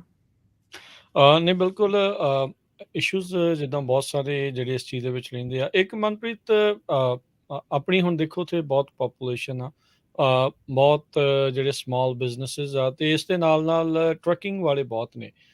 ਟਰੱਕਾਂ ਵਾਲਿਆਂ ਦੀਆਂ ਬਹੁਤ ਸਾਰੀਆਂ ਜਿਹੜੀਆਂ ਮੁਸ਼ਕਿਲਾਂ ਇਸ ਟਾਈਮ ਸਾਹਮਣੇ ਨੇ, ਚਾਹੇ ਉਹਨਾਂ ਨੂੰ ਸਿਟੀ ਦੇ ਵਿੱਚ ਪਾਰਕਿੰਗ ਵਗੈਰਾ ਆ ਉਸ ਨੂੰ ਲੈ ਕੇ, ਉਹਨਾਂ ਦੇ ਜਿਹੜੀ ਥੈਫਟ ਉਹਨਾਂ ਦੀ ਪ੍ਰਾਪਰਟੀ ਦੀ ਹੁੰਦੀ ਆ, ਟਰੱਕਾਂ ਦੇ ਜਿਹੜੇ ਪਾਰਟਸ ਜਿਹੜੇ ਉਹ ਚੋਰੀ ਹੋਣੇ, ਇਕੱਲਾ ਟਰੱਕਾਂ ਦੇ ਨਹੀਂ, ਬਾਕੀ ਲੋਕ ਵੀ ਜਿਹੜੇ ਸ਼ਹਿਰਾਂ ਦੇ ਵਿੱਚ ਜਿਹੜੇ ਰਹਿੰਦੇ ਨੇ ਉਹਨਾਂ ਨੂੰ ਵੀ, ਬਿਜ਼ਨਸਿਸ ਆ ਉਹਨਾਂ ਨੂੰ ਵੀ ਆ। ਸੋ ਇਹ ਇੱਕ ਬਹੁਤ ਵੱਡੀ ਜਿਹੜੀ ਸਮੱਸਿਆ ਹੈ। ਸੋ ਤੁਸੀਂ ਕੀ ਸੋਚਦੇ ਹੋ ਵੀ ਕਿੱਦਾਂ ਦੀਆਂ ਪਾਲਿਸੀਜ਼ ਜੇ ਤੁਸੀਂ ਜਿੱਤਦੇ ਆ ਸਿਟੀ ਕਾਊਂਸਲ ਦੇ ਵਿੱਚ ਲਿਆਉਂਗੇ ਵੀ ਇਹ ਚੀਜ਼ਾਂ ਦੇ ਉੱਤੇ ਕਾਬੂ ਹੋਵੇ? ਜ਼ਰੂਰ। ਨਹੀਂ, ਤੁਹਾਡੀ ਗੱਲ ਬਿਲਕੁਲ ਸਹੀ ਆ ਵੀਰ। ਅਤੇ ਜਿਵੇਂ ਇਹ ਚੀਜ਼ਾਂ ਆਪਾਂ ਜਦੋਂ ਹੁਣ ਆਪਾਂ ਸਰਕਾਰਾਂ ਦੇ ਵਿੱਚ ਆਉਂਦੇ ਹਾਂ ਤਾਂ ਆਪਾਂ ਨੂੰ ਇਹ ਵੀ ਸਿੱਖਣ ਨੂੰ ਮਿਲੇਗਾ ਕਿ ਵੀ ਇਹੋ ਜਿਹੇ ਸੋਲਿਊਸ਼ਨਸ ਕਿਹੜੇ ਨੇ ਜਿਹੜੀਆਂ ਬਾਕੀ ਬਿਜ਼ਨਸਿਸ ਨੂੰ ਮਿਲ ਰਹੀਆਂ ਨੇ, ਕਿਹੜੀਆਂ ਸਹੂਲਤਾਂ ਨੇ ਜਿਹੜੀਆਂ ਬਾਕੀ ਬਿਜ਼ਨਸਿਸ, ਬਾਕੀ ਕੰਪਨੀਜ਼ ਨੂੰ ਮਿਲ ਰਹੀਆਂ ਨੇ।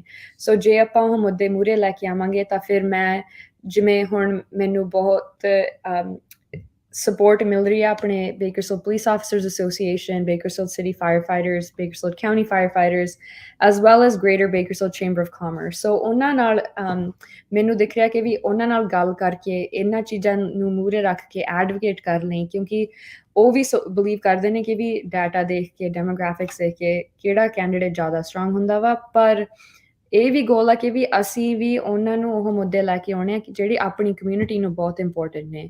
ਸੋ ਜਿਵੇਂ ਫੋਰ ਐਗਜ਼ਾਮਪਲ ਟਰੱਕਿੰਗ ਰਿਸਟ੍ਰਿਕਸ਼ਨਸ ਬਹੁਤ ਨੇ ਕਿ ਵੀ ਤੁਸੀਂ ਸ਼ਹਿਰ ਦੇ ਵਿੱਚ ਇੱਥੇ ਨਹੀਂ ਚਲਾ ਸਕਦੇ ਜਾਂ ਇੱਥੇ ਰਿਸਟ੍ਰਿਕਸ਼ਨ ਆ। ਆਪਣਾ ਮਕਸਦ ਇਹ ਹੋਊਗਾ ਕਿ ਵੀ ਕਿਉਂ ਤੇ ਆਪਾਂ ਆਲਟਰਨੇਟਿਵਸ ਕਿਵੇਂ ਲੱਭ ਸਕਦੇ ਹਾਂ ਜਿਹੜੇ ਦੋਨੀ ਪਾਰਟੀਜ਼ ਲਈ ਸੂਟੇਬਲ ਹੋਣ।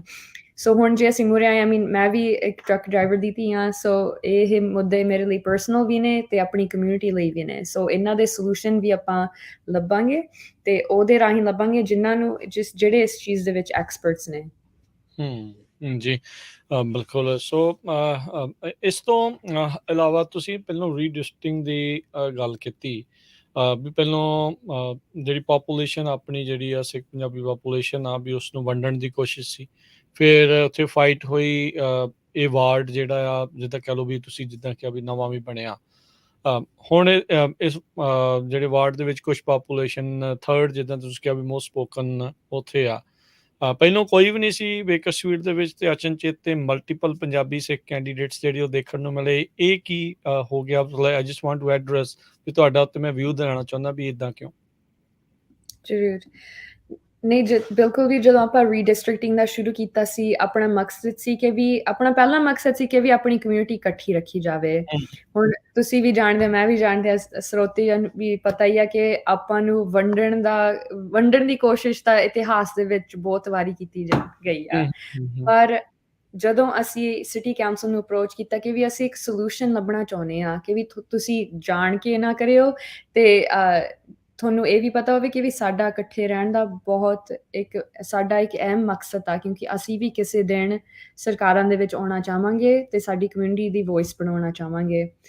ਸੋ ਮੇਰਾ ਮੰਨਣਾ ਵਾ ਕਿ ਵੀ ਹਰੇਕ ਇਨਸਾਨ ਦਾ ਹੱਕ ਆ ਕਿ ਵੀ ਤੁਸੀਂ ਵੋਟਾਂ ਵਿੱਚ ਖੜੇ ਹੋ, ਪਰ ਤੁਸੀਂ ਆਪਣੀ ਕੁਆਲੀਫਿਕੇਸ਼ਨਸ ਲੈ ਕੇ ਆਓ, ਤੁਸੀਂ ਕਮਿਊਨਿਟੀ ਦਾ ਫਾਇਦਾ ਦੇਖੋ ਤੇ ਤੁਸੀਂ ਉਹ ਸੇਵਾਵਾਂ ਮੂਹਰੇ ਰੱਖੋ ਜਿਹੜੀਆਂ ਆਪਣੀ ਕਮਿਊਨਿਟੀ ਦੇ ਫਾਇਦੇਮੰਦ ਹੋਣ ਤੇ ਆਪਣੀ ਕਮਿਊਨਿਟੀ ਨੂੰ ਮੂਹਰੇ ਲੈ ਕੇ ਆਇਓ। ਸੋ ਇਹੀ ਆ ਕਿ ਵੀ ਜੇ ਇਹ ਮਕਸਦ ਆ ਕੈਂਡੀਡੇਟਸ ਦਾ, ਤਾਂ ਫਿਰ ਮੈਂ ਮੰਨਦੀ ਹਾਂ ਕਿ ਵੀ ਇਹ ਵੀ ਤੁਹਾਡਾ ਡੈਮੋਕ੍ਰੈਟਿਕ ਹੱਕ ਆ। ਪਰ ਸਾਡੀ ਸੰਗਤ ਵੀ ਸਿਆਣੀ ਆ ਤੇ ਆਪਾਂ ਵੀ ਸਾਰਿਆਂ ਨੂੰ ਪਤਾ ਹੀ ਆ ਕਿ ਵੀ ਕੀ ਹੋ ਸਕਦਾ ਵਾ ਇਸ ਦੇ ਨਾਲ, ਤੇ ਆਪਣੀਆਂ ਬਸ ਕਮਿਊਨਿਟੀ ਦੀਆਂ ਵੋਟਾਂ ਨਾ ਆਪਣੀਆਂ ਖਰਾਬ ਹੋਣ, ਕਿਉਂਕਿ ਇਹ ਆਪਾਂ ਨੂੰ ਇੱਕ ਬਹੁਤ ਇਤਿਹਾਸਿਕ ਮੌਕਾ ਮਿਲਿਆ ਵਾ। ਸੋ ਰਾਈਟ ਨਾਓ ਤੁਹਾਡੇ ਵਾਰਡ ਤੋਂ 3 ਕੈਂਡੀਡੇਟ ਨੇ?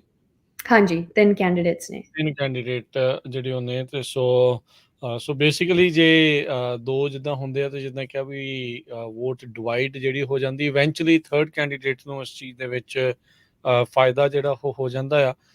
ਸੋ ਲੋਕਾਂ ਦੇ ਸਾਹਮਣੇ ਆ, ਇਹ ਤਾਂ ਚਲੋ ਹੁਣ ਵੋਟਰਸ ਨੇ ਡਿਸਾਈਡ ਕਰਨਾ ਹੈ। ਲੋਕਾਂ ਦੇ ਘਰਾਂ 'ਚ ਬੈਲਟ ਆਲਰੇਡੀ ਪਹੁੰਚਣੇ ਸ਼ੁਰੂ ਹੋ ਚੁੱਕੇ ਆ, ਕਈਆਂ ਦੇ ਆਲਰੇਡੀ ਪਹੁੰਚ ਚੁੱਕੇ ਹੋਣੇ ਆ।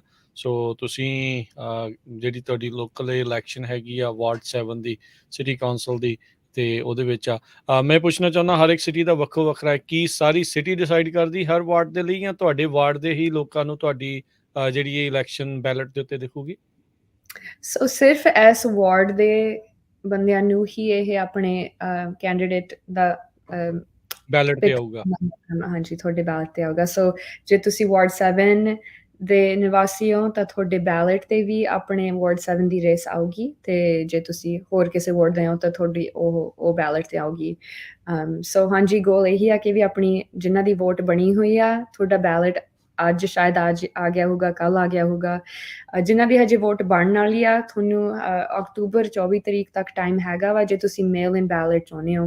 ਨਹੀਂ ਤਾਂ ਆਪਣੇ ਇੱਥੇ US ਦੇ ਵਿੱਚ ਬਹੁਤ ਆਪਸ਼ਨਸ ਨੇ, ਕੈਲੀਫੋਰਨੀਆ ਦੇ ਵਿੱਚ ਈਵਨ ਤੁਸੀਂ ਇਲੈਕਸ਼ਨ ਵਾਲੇ ਦਿਨ ਆਪਣੀ ਵੋਟ ਬਣਾ ਕੇ ਫਿਰ ਪਾ ਸਕਦੇ ਹੋ, ਇਹ ਵੀ ਆਪਸ਼ਨ ਹੈਗਾ ਵਾ। ਸੋ ਇਹੀ ਬਸ਼ਰਤੇ ਕੋਸ਼ਿਸ਼ ਤੁਸੀਂ ਸਿਟੀਜ਼ਨ 18 ਸਾਲ ਤੋਂ ਉੱਤੇ ਆ, you are eligible to vote, ਫਿਰ ਉਹ ਹਾਂਜੀ, ਚੀਜ਼ ਬਿਲਕੁਲ।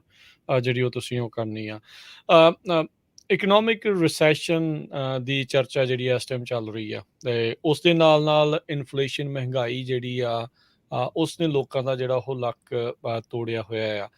ਸੋ ਮਨਪ੍ਰੀਤ, ਜੇ ਤੁਸੀਂ ਜਿੱਤਦੇ ਆ, ਸਿਟੀ ਦੇ ਬਜਟਸ ਦੇ ਉੱਤੇ ਤੁਹਾਡਾ ਜਿਹੜਾ ਆ ਉਹ ਨਜ਼ਰ ਇਸ ਚੀਜ਼ ਦੇ ਵਿੱਚ ਜਿਹੜੀ ਉਹ ਰਹਿੰਦੀ ਆ, ਤੁਸੀਂ ਕੀ ਇੱਦਾਂ ਦਾ ਕਰ ਸਕਦੇ ਆ, ਜਾਂ ਕੀ ਤੁਹਾਡੇ ਪਲਾਨ ਆ ਵੀ ਤੁਹਾਡੇ ਵਾਰਡ ਦੇ ਵਿੱਚ ਇਨਫਲਕਸ ਜਿਹੜੀ ਆ, ਉਹ ਇਨਕਮ ਜਿਹੜੀ ਆ ਉਹ ਵਾਰਡ ਦੀ ਤੁਹਾਡੀ ਜਿਹੜੀ ਇੱਕ ਹਿਸਾਬ ਦੇ ਨਾਲ ਵਧੇ? ਜ਼ਰੂਰ। ਸੋ ਹਾਂਜੀ, ਸਾਰਿਆਂ ਦੇ ਮਨਾਂ 'ਤੇ ਇਹੀ ਗੱਲ ਆ ਕਿ ਵੀ ਜਿਹੜਾ ਆਪਾਂ ਇੱਕ ਇਕਨੋਮਿਕ ਰਿਸੈਸ਼ਨ ਸ਼ਾਇਦ ਐਕਸਪੀਰੀਅੰਸ ਕਰ ਰਹੇ ਹਾਂ ਹੋਊਗਾ, ਆਪਣੇ ਆ ਰਿਹਾ ਵਾ। ਪਰ ਮੈਂ ਉਹ ਤੋਂ ਵੀ ਪਹਿਲਾਂ ਗੱਲ ਕਰਨਾ ਚਾਹੂੰਗੀ ਕਿ ਈਵਨ ਕੋਵਿਡ-19 ਦੇ ਦੌਰਾਨ ਜਿਹੜੀ ਪਾਲਿਸੀਜ਼, ਜਿਹੜੇ ਆਪਣੀਆਂ ਲੋੜਵੰਦ ਸੇਵਾਵਾਂ ਸੀਗੀਆਂ, ਜਿਹੜੇ ਆਪਾਂ ਨੂੰ ਰਿਸੋਰਸਿਸ ਮਿਲੇ ਸੀ, ਉਹਦੇ ਡਿਸੀਜ਼ਨ ਵੀ ਸਾਰੇ ਜਿਵੇਂ ਇੱਕ ਸਿਟੀ ਕਾਊਂਸਲ 'ਤੇ ਲਏ ਜਾਂਦੇ ਨੇ, ਜਿਹੜੇ ਐਡਵੋਕੇਟ ਕਰ ਰਹੇ ਨੇ ਕਿ ਵੀ ਉਦੋਂ ਆਪਾਂ ਨੂੰ ਕੀ ਸਹੂਲਤਾਂ ਦੀ ਲੋੜ ਸੀ, ਕਿਹੜੀਆਂ ਰਹਿ ਗਈਆਂ। ਸੋ ਉਹਦੇ ਨਾਲ ਹੁਣ ਜੇ ਆਪਾਂ ਅੱਗੇ ਦੇਖ ਰਹੇ ਹਾਂ, ਆਪਾਂ ਹੁਣ ਇਹ ਸਿਰਫ ਅਗਲੇ ਸਾਲ, ਅਗਲੇ 4 ਸਾਲਾਂ ਬਾਰੇ ਨਹੀਂ ਸੋਚਣਾ, ਆਪਾਂ ਅਗਲੇ 20, 30, 50 ਸਾਲਾਂ ਬਾਰੇ ਸੋਚਣਾ ਕਿ ਵੀ ਆਪਣਾ ਸ਼ਹਿਰ ਕਿੱਥੇ ਜਾ ਰਿਹਾ। ਇਕਨੋਮਿਕ ਡਿਵੈਲਪਮੈਂਟ ਬਾਰੇ ਵੀ ਆਪਾਂ ਸੋਚ ਰਹੇ ਹਾਂ, ਤੇ ਉਹਦੇ ਨਾਲ ਆਪਾਂ ਇਹ ਵੀ ਕਰਨਾ ਵਾ ਕਿ ਜਿਹੜੀਆਂ ਜ਼ਿਆਦਾਤਰ ਰੈਗੂਲੇਸ਼ਨਸ ਹੁੰਦੀਆਂ ਨੇ, ਲਾਜ਼ ਹੁੰਦੇ ਨੇ, ਉਹ ਸਟੇਟ ਲੈਵਲ 'ਤੇ ਬਣ ਕੇ ਆਉਂਦੀਆਂ ਨੇ। ਈਵਨ ਸਿਟੀ ਨੂੰ ਇੰਨਾ ਪਾਵਰ ਨਹੀਂ ਹੁੰਦਾ ਕਿ ਵੀ ਤੁਸੀਂ ਇੰਡੀਵਿਜੂਅਲੀ ਇੰਨੀਆਂ ਚੀਜ਼ਾਂ ਡਿਟਰਮਿਨ ਕਰ ਸਕਦੇ ਹੋ। ਪਰ ਜ਼ਰੂਰ ਬਜਟ ਬਣਾਉਣਾ ਇੱਕ ਸਿਟੀ ਦਾ ਇੱਕ ਮਕਸਦ ਹੁੰਦਾ ਵਾ, ਤੇ ਜਦੋਂ ਉਹ ਚੀਜ਼ਾਂ ਬਣਦੀਆਂ ਨੇ, ਫਿਰ ਜਿਵੇਂ ਮੈਂ ਆਪਣੇ ਵਾਰਡ 7 ਲਈ ਉਹ ਚੀਜ਼ਾਂ ਲਈ ਐਡਵੋਕੇਟ ਕਰ ਸਕਦੀ ਹਾਂ, ਜਿਹੜੀਆਂ ਆਪਾਂ ਨੂੰ ਸ਼ਾਇਦ ਬਾਕੀ ਸ਼ਹਿਰ ਦੇ ਵਿੱਚ ਦਿਖਦੀਆਂ ਨੇ ਕਿ ਵੀ ਸਾਡੇ ਸ਼ਹਿਰ ਦੇ ਵਿੱਚ ਇਹ ਕਿਉਂ ਨਹੀਂ ਹੈਗਾ, ਸਾਡੇ ਸੜਕ 'ਤੇ ਲਾਈਟਾਂ ਕਿਉਂ ਨਹੀਂ ਲੱਗੀਆਂ ਹੋਈਆਂ, ਜਾਂ ਸਾਡੀ ਸੜਕ, ਸਾਡਾ ਪੈਨਮਾ ਲੇਨ, ਸਾਡੇ ਵਿਚਾਰੇ ਪੈਨਮਾ ਲੇਨ ਦੀ ਕੰਡੀਸ਼ਨ ਦੇਖਣ ਵਾਲੀ ਆ, ਉਹ ਕਿਉਂ ਨਹੀਂ ਹਜੇ ਠੀਕ ਹੋਇਆ। ਸੋ ਇਹੋ ਜਿਹੀਆਂ ਚੀਜ਼ਾਂ ਵੀ ਬਹੁਤ ਜ਼ਰੂਰੀ ਨੇ ਜਦੋਂ ਆਪਾਂ ਇਕਨੋਮਿਕ ਡਿਵੈਲਪਮੈਂਟ ਦੀ ਗਰੋਥ ਦੀ ਗੱਲ ਕਰ ਰਹੇ ਹਾਂ। ਤੇ ਆਲਸੋ ਜਿਹੜੇ ਜਿਵੇਂ ਸਮਾਲ ਬਿਜ਼ਨਸ ਰਿਲੀਫ, ਕੋਈ ਵੀ ਇਹੋ ਜਿਹੇ ਕੋਈ ਐਫਰਟ ਹੁੰਦੇ ਨੇ ਜਿਹੜੇ ਇੱਕ ਸਿਟੀ ਦੇ ਮੂਹਰੇ ਆਉਂਦੇ ਨੇ, ਮੇਰਾ ਇਹ ਮਕਸਦ ਹੋਊਗਾ ਕਿ ਵੀ ਮੈਂ ਵੀ ਉਸ ਚੀਜ਼ਾਂ ਲਈ ਐਡਵੋਕੇਟ ਕਰ ਸਕਾਂ, ਕਿਉਂਕਿ ਆਪਣੀ ਕਮਿਊਨਿਟੀ ਦੇ ਵਿੱਚ ਬਹੁਤ ਸਮਾਲ ਬਿਜ਼ਨਸ ਓਨਰਸ ਨੇ, ਭਾਵੇਂ ਤੁਸੀਂ ਓਨਰ ਆਪਰੇਟਰ ਹੋ, ਤੁਹਾਡਾ ਪੰਜਾਬੀ ਗਰੋਸਰੀ ਸਟੋਰ ਆ, ਕੁਛ ਵੀ ਹੋਵੇ, ਹਜੇ ਤੱਕ ਜੇ ਆਪਾਂ ਨੂੰ ਉਹ ਚੀਜ਼ਾਂ ਬਾਰੇ ਪਤਾ ਨਹੀਂ। ਜਿਵੇਂ ਇੱਕ ਨਿੱਕਾ ਜਿਹਾ ਐਗਜ਼ਾਮਪਲ ਦੇ ਸਕਦੀ ਹਾਂ, ਇੱਕ ਗ੍ਰਾਂਟ ਤੁਹਾਨੂੰ ਮਿਲ ਸਕਦਾ ਵਾ ਜੇ ਤੁਹਾਡਾ ਬਿਜ਼ਨਸ ਹੈਗਾ ਵਾ, ਤੇ ਤੁਸੀਂ ਉਹ ਇੰਪਰੂਵਮੈਂਟਸ ਬਣਾ ਸਕਦੇ ਹੋ ਕਿ ਵੀ ਤੁਹਾਡਾ ਸਟੋਰ ਕਿਵੇਂ ਬਾਹਰੋਂ ਦਿਖਦਾ ਵਾ। ਉਹ ਗ੍ਰਾਂਟ ਜੇ ਆਪਾਂ ਨੂੰ ਪਤਾ ਹੁੰਦਾ ਵਾ ਕਿ ਵੀ ਆਪਣੇ ਸਿਟੀ ਦੇ ਬਿਜ਼ਨਸ ਓਨਰਸ ਲਈ ਇਹ ਅਵੇਲੇਬਲ ਆ, ਜਿਹੜੇ ਪੈਸੇ ਤੁਹਾਨੂੰ ਨਹੀਂ ਮੋੜਨੇ ਪੈਂਦੇ, ਸਿਟੀ ਦੇ ਪੈਸੇ ਨੇ, ਕਿਉਂ ਨਾ ਅਸੀਂ ਉਹ ਗ੍ਰਾਂਟ ਵੀ ਲੈ ਸਕੀਏ, ਕਿਉਂ ਨਾ ਸਾਡੀ ਕਮਿਊਨਿਟੀ ਨੂੰ ਉਹ ਪੈਸੇ ਮਿਲ ਸਕਣ। ਸੋ ਇਹੋ ਜਿਹੀ ਚੀਜ਼ਾਂ ਦੀ ਆਪਾਂ ਨੂੰ ਐਡਵੋਕੇਸੀ ਕਰਨ ਦੀ ਬਹੁਤ ਜ਼ਰੂਰਤ ਆ, ਤੇ ਇਹਦੇ ਨਾਲ ਹੀ ਫਿਰ ਆਪਣੀ ਇਕਨੋਮਿਕ ਗਰੋਥ ਵੀ ਹੁੰਦੀ ਆ, ਸਟੈਬਿਲਿਟੀ ਵੀ ਹੁੰਦੀ ਆ। ਪਰ ਪਹਿਲਾਂ ਆਪਾਂ ਉੱਥੇ ਪਹੁੰਚੀਏ ਤਾਂ ਕਿ ਆਪਾਂ ਉਹ ਚੀਜ਼ਾਂ ਬਾਰੇ ਪਤਾ ਵੀ ਕਰ ਸਕੀਏ। ਜੀ ਬਿਲਕੁਲ। ਸੋ ਆ ਰਹੀਆਂ ਇਲੈਕਸ਼ਨਸ ਦੇ ਵਿੱਚ ਸਰੋਤਿਓ, ਆਪਾਂ ਗੱਲਬਾਤ ਕਰ ਰਹੇ ਹਾਂ ਬੇਕਰਸਫੀਲਡ ਸਿਟੀ ਕਾਉਂਸਲ ਦੇ ਵਾਰਡ 7 ਦੇ ਤਿੰਨਾਂ ਚੋਂ ਇੱਕ ਜਿਹੜੇ ਕੈਂਡੀਡੇਟ ਮਨਪ੍ਰੀਤ ਕੌਰ ਆ, ਉਹਨਾਂ ਦੇ ਨਾਲ ਗੱਲਬਾਤ ਨੂੰ ਇੱਦਾਂ ਜਾਰੀ ਰੱਖਾਂਗੇ। ਇੱਕ ਬ੍ਰੇਕ ਦਾ ਮਨਪ੍ਰੀਤ ਵਕਤ ਹੋ ਗਿਆ, ਬ੍ਰੇਕ ਤੋਂ ਬਾਅਦ ਮੁੜ ਕੇ ਆਵਾਂਗੇ ਤੇ ਹੈਲਥ ਇਸ਼ੂਜ਼ ਨੂੰ ਲੈ ਕੇ ਉਸ ਉੱਤੇ ਜਿਹੜੀ ਉਹ ਚਰਚਾ ਜਿਹੜੀ ਉਹ ਆਪਾਂ ਕਰਨੀ ਆ, ਪਬਲਿਕ ਸੇਫਟੀ ਆ, ਉਸ ਨੂੰ ਲੈ ਕੇ ਆਪਾਂ ਗੱਲਬਾਤ ਕਰਾਂਗੇ, ਕੀ ਤੁਹਾਡੇ ਪਲਾਨਸ ਨੇ ਉਸ ਨੂੰ ਲੈ ਕੇ। ਤੇ ਜੁੜੇ ਰਹੋ ਇੱਦਾਂ ਸਰੋਤਿਓ ਤੇ ਦਰਸ਼ਕੋ, ਤੇ ਬ੍ਰੇਕ ਤੋਂ ਬਾਅਦ ਅਸੀਂ ਜੁੜਦੇ ਹਾਂ।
ਪੰਜਾਬੀ ਰੇਡੀਓ USA ਸੁਣ ਰਹੇ ਸਾਰੇ ਹੀ ਮਾਣਯੋਗ ਅਤੇ ਸਤਿਕਾਰਤ ਸਰੋਤਿਆਂ ਨੂੰ ਇੱਕ ਵਾਰੀ ਫੇਰ ਨਿੱਘੀ ਜੀ ਆਇਆਂ ਨੂੰ ਸਭ ਦਾ ਸਵਾਗਤ ਹੈ। ਸਰੋਤਿਓ ਪ੍ਰੋਗਰਾਮ ਇਸ ਟਾਈਮ ਚੱਲ ਰਿਹਾ ਜੀ। ਅੱਜ ਦਾ ਜਿਹੜਾ ਹੈ ਖਾਸ ਮੁਲਾਕਾਤ ਤੇ ਬ੍ਰੇਕ ਤੋਂ ਬਾਅਦ ਇੱਕ ਵਾਰੀ ਫੇਰ ਜੁੜ ਚੁੱਕੇ ਹਾਂ ਤੇ ਆਪਾਂ ਗੱਲਬਾਤ ਕਰ ਰਹੇ ਹਾਂ ਇਸ time Bakersfield city council ward 7 ਦੇ ਜਿਹੜੇ ਕੈਂਡੀਡੇਟ ਉਹਨਾਂ ਦੇ ਨਾਲ ਮਨਪ੍ਰੀਤ ਕੌਰ ਉਹ ਆਪਣੇ ਨਾਲ ਗੱਲਬਾਤ ਕਰ ਰਹੇ। ਮਨਪ੍ਰੀਤ ਇੱਕ ਵਾਰੀ ਫੇਰ ਜੀ ਆਇਆਂ ਨੂੰ ਸਤਿ ਸ਼੍ਰੀ ਅਕਾਲ ਜੀ, ਸਵਾਗਤ ਹੈ। ਸਤਿ ਸ਼੍ਰੀ ਅਕਾਲ ਜੀ। ਵਾਹਿਗੁਰੂ ਜੀ ਕਾ ਖਾਲਸਾ, ਵਾਹਿਗੁਰੂ ਜੀ ਕੀ ਫਤਿਹ। ਸੋ ਮਨਪ੍ਰੀਤ ਬ੍ਰੇਕ ਤੋਂ ਪਹਿਲਾਂ ਆਪਾਂ ਗੱਲਾਂ ਬਾਤਾਂ ਹੋਰ ਇਸ਼ੂਜ਼ ਦੀਆਂ ਜਿਹੜੀਆਂ ਉਹ ਤੁਹਾਡੇ ਕਰ ਰਹੇ ਸੀਗੇ ਵੀ ਤੁਹਾਡੇ ਵਾਰਡ ਦੀਆਂ ਇਨ ਜਨਰਲ ਇਹ ਅੱਜ ਕੱਲ੍ਹ ਸਾਰੇ ਹੀ ਪਾਸੇ ਜਿਹੜੀਆਂ ਉਹ ਪ੍ਰੋਬਲਮ ਚੱਲ ਰਹੀਆਂ ਆ। ਪਹਿਲਾਂ ਵੀ ਆਪਾਂ ਗੱਲ ਕੀਤੀ ਸੀ ਵੀ ਕਿਸ ਤਰੀਕੇ ਦੇ ਨਾਲ ਕਾਫੀ ਜਿਹੜੇ ਆਪਣੇ ਸਮਾਲ ਬਿਜ਼ਨਸ ਓਨਰ ਆ, ਚਾਹੇ ਉਹ ਕਨਵੀਨੀਅੰਸ ਸਟੋਰ ਆ, ਚਾਹੇ ਉਹ ਜਿਹੜੇ ਪੰਜਾਬੀ ਗਰੋਸਰੀ ਸਟੋਰ ਰਨ ਕਰ ਰਹੇ ਆ, ਟਰੱਕਾਂ ਦੇ ਆ, ਹੋਰ ਤਰ੍ਹਾਂ ਦੇ ਜਿਹੜੇ ਮਕੈਨਿਕ ਹੋ ਸਕਦੇ ਆ, ਤਰ੍ਹਾਂ ਦੇ ਜਿਹੜੇ ਬਿਜ਼ਨਸਿਸ ਰਨ ਕਰਦੇ ਆ। ਇਸ ਟਾਈਮ ਜੋ ਕੈਲੀਫੋਰਨੀਆ ਦੇ ਵਿੱਚ ਇੱਕ ਦੌਰ ਚੱਲ ਰਿਹਾ smash and grab the, public safety ਨੂੰ ਵੀ ਤੇ ਜਿਹੜੇ ਬਿਜ਼ਨਸ ਓਨਰਸ ਆ ਉਹ ਬਹੁਤ ਤੰਗ ਨੇ, ਪਰੇਸ਼ਾਨ ਨੇ ਵੀ ਕਹਿੰਦੇ ਵੀ ਜਿਹੜੇ ਸੈਕਰਾਮੈਂਟੋ 'ਚ ਬੈਠੇ ਇਸ ਟਾਈਮ ਕਾਨੂੰਨ ਘਾੜੇ ਆ ਵੀ ਉਹ ਕੁਛ ਇੱਦਾਂ ਦੀਆਂ ਪਾਲਿਸੀਜ਼ ਬਣਾ ਰਹੇ ਆ ਵੀ ਬੇਸਿਕਲੀ ਜਿਹੜੇ ਕ੍ਰਿਮੀਨਲਸ ਆ ਉਹਨਾਂ ਨੂੰ ਇਨਸੈਂਟਿਵ ਜਿਹਾ ਹੀ ਆ ਵੀ ਕੋਈ ਉਹਨਾਂ ਨੂੰ ਕੋਈ ਫਿਕਰ ਨਹੀਂ ਆ ਵੀ ਅਸੀਂ $900 $1000 ਤੱਕ ਦੀ ਤਕਰੀਬਨ ਜੇ ਚੋਰੀ ਵੀ ਕਰ ਲਈਏ ਤੇ ਕਿਸੇ ਨੂੰ ਫੜਨਾ ਫੜਾਈ ਹੈ ਨਹੀਂ, ਪੁਲਿਸ ਦੇ ਬੜੇ ਹੱਥ ਜਿਹੜੇ ਬੰਨੇ ਆ। So as a city council woman ਜੇ ਤੁਸੀਂ ਜਿੱਤਦੇ ਆ, ਤੁਹਾਡੀ ਇਹੋ ਜਿਹੀ ਪਾਲਿਸੀਜ਼ ਦੇ ਉੱਤੇ ਕੀ ਰਾਏ ਰਹੂਗੀ? ਕੀ ਤੁਸੀਂ ਇਸ ਦੇ ਵਿੱਚ ਕੁਝ ਚੇਂਜਸ ਦੇਖਦੇ ਹੋ? ਜ਼ਰੂਰ। ਨਹੀਂ, ਬਿਲਕੁਲ ਆਪਾਂ ਨੂੰ ਪਬਲਿਕ ਸੇਫਟੀ ਦੀ ਫੰਡਿੰਗ ਜਿਹੜੀ ਆ ਉਹਦੇ ਵਿੱਚ ਵੀ ਆਪਾਂ ਨੂੰ ਇਨਕਰੀਜ਼ ਦੇਖਣੀ ਚਾਹੀਦੀ ਆ ਕਿਉਂਕਿ ਤੁਹਾਡੀ ਗੱਲ ਸਹੀ ਆ। ਜਦੋਂ ਇੱਕ ਬੰਦੇ ਨੂੰ ਕੋਈ ਡਰ ਹੀ ਨਹੀਂ ਕਿ ਵੀ ਉਹ ਚੋਰੀ ਕਰਕੇ ਸਮਾਨ ਕਿਸੇ ਦਾ ਆਪਣੇ ਜਿਹੜੇ ਆਪਣੇ ਬਿਜ਼ਨਸ ਓਨਰ ਨੇ ਆਪਣੇ ਹੱਕ ਦੀ ਕਮਾਈ ਜਿਹੜੀ ਆ ਉਹਨਾਂ ਦੀ ਹਾਰਡ ਵਰਕਰ ਨੇ ਆਪਣੀ ਕਮਿਊਨਿਟੀ ਦੇ ਵਿੱਚ ਇਹ ਵੀ ਆ ਕਿ ਵੀ ਕਿੰਨਾ ਰਿਸਕ ਹੁੰਦਾ ਵਾ ਜਿਹੜੇ ਉਹ ਸਟੋਰ ਤੇ ਖੜੇ ਹੁੰਦੇ ਨੇ ਆਪਾਂ ਕਿੰਨੀ ਵਾਰੀ ਦੇਖਿਆ ਕਿੰਨੇ ਕੇਸ ਦੇਖੇ ਨੇ ਕਿ ਵੀ ਆਪਣੇ ਪੰਜਾਬੀ ਨੌਜਵਾਨ ਮੁੰਡੇ ਜਿਨ੍ਹਾਂ ਦੀ ਬਹੁਤ ਬੇਰਹਿਮੀ ਨਾਲ ਮੌਤ ਹੋਈ ਆ ਇਹ ਸਟੋਰਾਂ ਤੇ ਖੜ ਕੇ ਉਹ ਬਹੁਤ ਦੁੱਖ ਲੱਗਦਾ ਜਦੋਂ ਉਹ ਕੋਈ ਵੀ ਖਬਰ ਆਪਾਂ ਨੂੰ ਮਿਲਦੀ ਆ ਸੋ ਇਹਦੇ ਵਿੱਚ ਇਹ ਵੀ ਆ ਕਿ ਵੀ ਭਾਵੇਂ ਸਟੇਟ 'ਚ ਲਾਅ ਬਣਦੇ ਨੇ ਬਣ ਕੇ ਆਪਾਂ ਨੂੰ ਥੱਲੇ ਇੱਧਰ ਕਰਨ ਕਾਉਂਟੀ ਵਰਗੇ ਸ਼ਹਿਰਾਂ ਜਾਂ ਕਾਉਂਟੀਆਂ ਦੇ ਵਿੱਚ ਆਉਂਦੇ ਨੇ ਪਰ ਜੇ ਉਹਨਾਂ ਨੂੰ ਇਸ ਚੀਜ਼ ਦੀ ਸਮਝ ਨਹੀਂ ਕਿ ਵੀ ਕਿੰਨੀ ਰਿਸਕ ਹੁੰਦੀ ਆ ਉੱਥੇ ਖੜ ਕੇ ਇਸ ਚੀਜ਼ ਨੂੰ ਐਕਸਪੀਰੀਅੰਸ ਕਰਨਾ ਮੇਰੇ ਖਿਆਲ 'ਚ ਤਾਂ ਫਿਰ ਵੀ ਆਪਾਂ ਨੂੰ ਉਹ ਚੀਜ਼ਾਂ ਲਈ ਐਡਵੋਕੇਟ ਕਰਨਾ ਚਾਹੀਦਾ ਵਾ ਲੋਕਲੀ ਤੇ ਮੈਂ ਜ਼ਰੂਰ ਕਰੂੰਗੀ ਕਿ ਵੀ ਇੱਕ ਕ੍ਰਾਈਮ ਪ੍ਰੀਵੈਂਸ਼ਨ ਦੀ ਵੀ ਆਪਾਂ ਨੂੰ ਜ਼ਰੂਰਤ ਆ ਲਾਅ ਐਨਫੋਰਸਮੈਂਟ ਨੂੰ ਸਪੋਰਟ ਕਰਕੇ ਆਪਣੀ ਕਮਿਊਨਿਟੀਜ਼ ਨੂੰ ਸਹੀ ਸਲਾਮਤ ਰੱਖਣਾ ਭਾਵੇਂ ਤੁਸੀਂ ਆਪਣੇ ਸਟੋਰ ਤੇ ਖੜੇ ਹੋ ਭਾਵੇਂ ਤੁਸੀਂ ਘਰੇ ਹੋ ਭਾਵੇਂ ਤੁਸੀਂ ਪਾਰਕ 'ਚ ਬੈਠੇ ਹੋ ਜਿਹੜੇ ਆਪਣੇ ਬਜ਼ੁਰਗ ਵੀ ਬੈਠਦੇ ਨੇ ਪਾਰਕਾਂ ਦੇ ਵਿੱਚ ਆਪਣੇ ਬੱਚੇ ਆਪਣੇ ਸਾਈਕਲਾਂ ਤੇ ਜਾਂਦੇ ਨੇ ਭਾਵੇਂ ਈਵਨ ਰੋਡ ਐਕਸੀਡੈਂਟ ਵੀ ਜਿਹੜੇ ਹੁੰਦੇ ਨੇ ਬੇਰਹਿਮੀ ਤੋਂ ਲੋਕਾਂ ਦੀ ਮੌਤ ਹੋਈ ਆ ਈਵਨ ਵਾਰਡ 7 ਦੇ ਵਿੱਚ ਕਈ ਕੇਸ ਹੋਏ ਨੇ ਜਿਹਦੇ ਵਿੱਚ ਸਟਰੀਟ ਰੇਸਿੰਗ ਵੀ ਆ ਤੇ ਇਸ ਚੀਜ਼ਾਂ ਨੂੰ ਲੈ ਕੇ ਇਹ ਰੱਖਣੇ ਚਾਹੀਦੇ ਨੇ ਪਰ ਇਹਦੇ ਵਿੱਚ ਸਪੋਰਟ ਵੀ ਚਾਹੀਦੀ ਆ ਲਾਅ ਐਨਫੋਰਸਮੈਂਟ ਨੂੰ ਤੇ ਫੰਡਿੰਗ ਵੀ ਇਨਕਰੀਜ਼ ਚਾਹੀਦੀ ਆ ਹੁਣ ਜੇ ਮੈਂ ਬੇਕਰਸਫੀਲਡ ਦੀ ਗੱਲ ਕਰਦੀ ਹਾਂ ਸਪੈਸੀਫਿਕਲੀ ਇੱਥੇ ਸ਼ਹਿਰ ਵੰਡਿਆ ਜਾਂਦਾ ਵਾ 2 ਪੁਲਿਸ ਸਟੇਸ਼ਨਾਂ ਦੇ ਵਿੱਚ ਤੇ ਮੈਂ ਵੀ ਇੱਕ ਰਾਈਡ ਅਲੋਂਗ ਤੇ ਗਈ ਸੀ ਇੱਕ ਬੇਕਰਸਫੀਲਡ ਪੁਲਿਸ ਅਫਸਰ ਦੇ ਨਾਲ ਤੇ ਮੈਂ ਸਾਰਾ ਦਿਨ ਉਹਨਾਂ ਨਾਲ ਰਹੀ ਸੀ ਮੈਂ ਦੇਖਿਆ ਉਹਨਾਂ ਦੇ ਫਰਸਟ ਹੈਂਡ ਦੇਖਿਆ ਕਿ ਵੀ ਉਹ ਕਿਵੇਂ ਕੇਸ ਨੂੰ ਹੈਂਡਲ ਕਰਦੇ ਨੇ ਤੇ ਉਹਨਾਂ ਦੇ ਆਫਿਸਰ ਇੰਨੇ ਘੱਟ ਨੇ ਤੇ ਜਦੋਂ ਤੁਸੀਂ ਦੇਖਦੇ ਹੋ ਕਿ ਵੀ ਜੇ ਉਹ ਇੱਕ ਕਾਲ ਤੇ ਹੁੰਦੇ ਨੇ ਤਾਂ ਉਹ ਕਿਸੇ ਹੋਰ ਕਾਲ ਤੇ ਨਹੀਂ ਰਿਸਪੌਂਡ ਕਰ ਸਕਦੇ ਸੋ ਇਹ ਵੀ ਹੈ ਕਿ ਵੀ ਭਾਵੇਂ ਉਹ ਸਟੇਟ ਤੇ ਲਾਅ ਬਣ ਕੇ ਆਉਂਦੇ ਨੇ ਮੈਂ ਫਿਰ ਵੀ ਇੱਥੇ ਆਪਣੇ ਲੋਕਲ ਲੈਵਲ ਤੇ ਉਸ ਚੀਜ਼ਾਂ ਲਈ ਐਡਵੋਕੇਟ ਕਰ ਸਕਦੀ ਹਾਂ ਜਿਹੜੇ ਕਾਉਂਸਲ ਮੈਂਬਰ ਮੇਰੇ ਕੋਲੀਸ਼ਨ ਦੇ ਵਿੱਚ ਹੁੰਦੇ ਨੇ ਹੂੰ।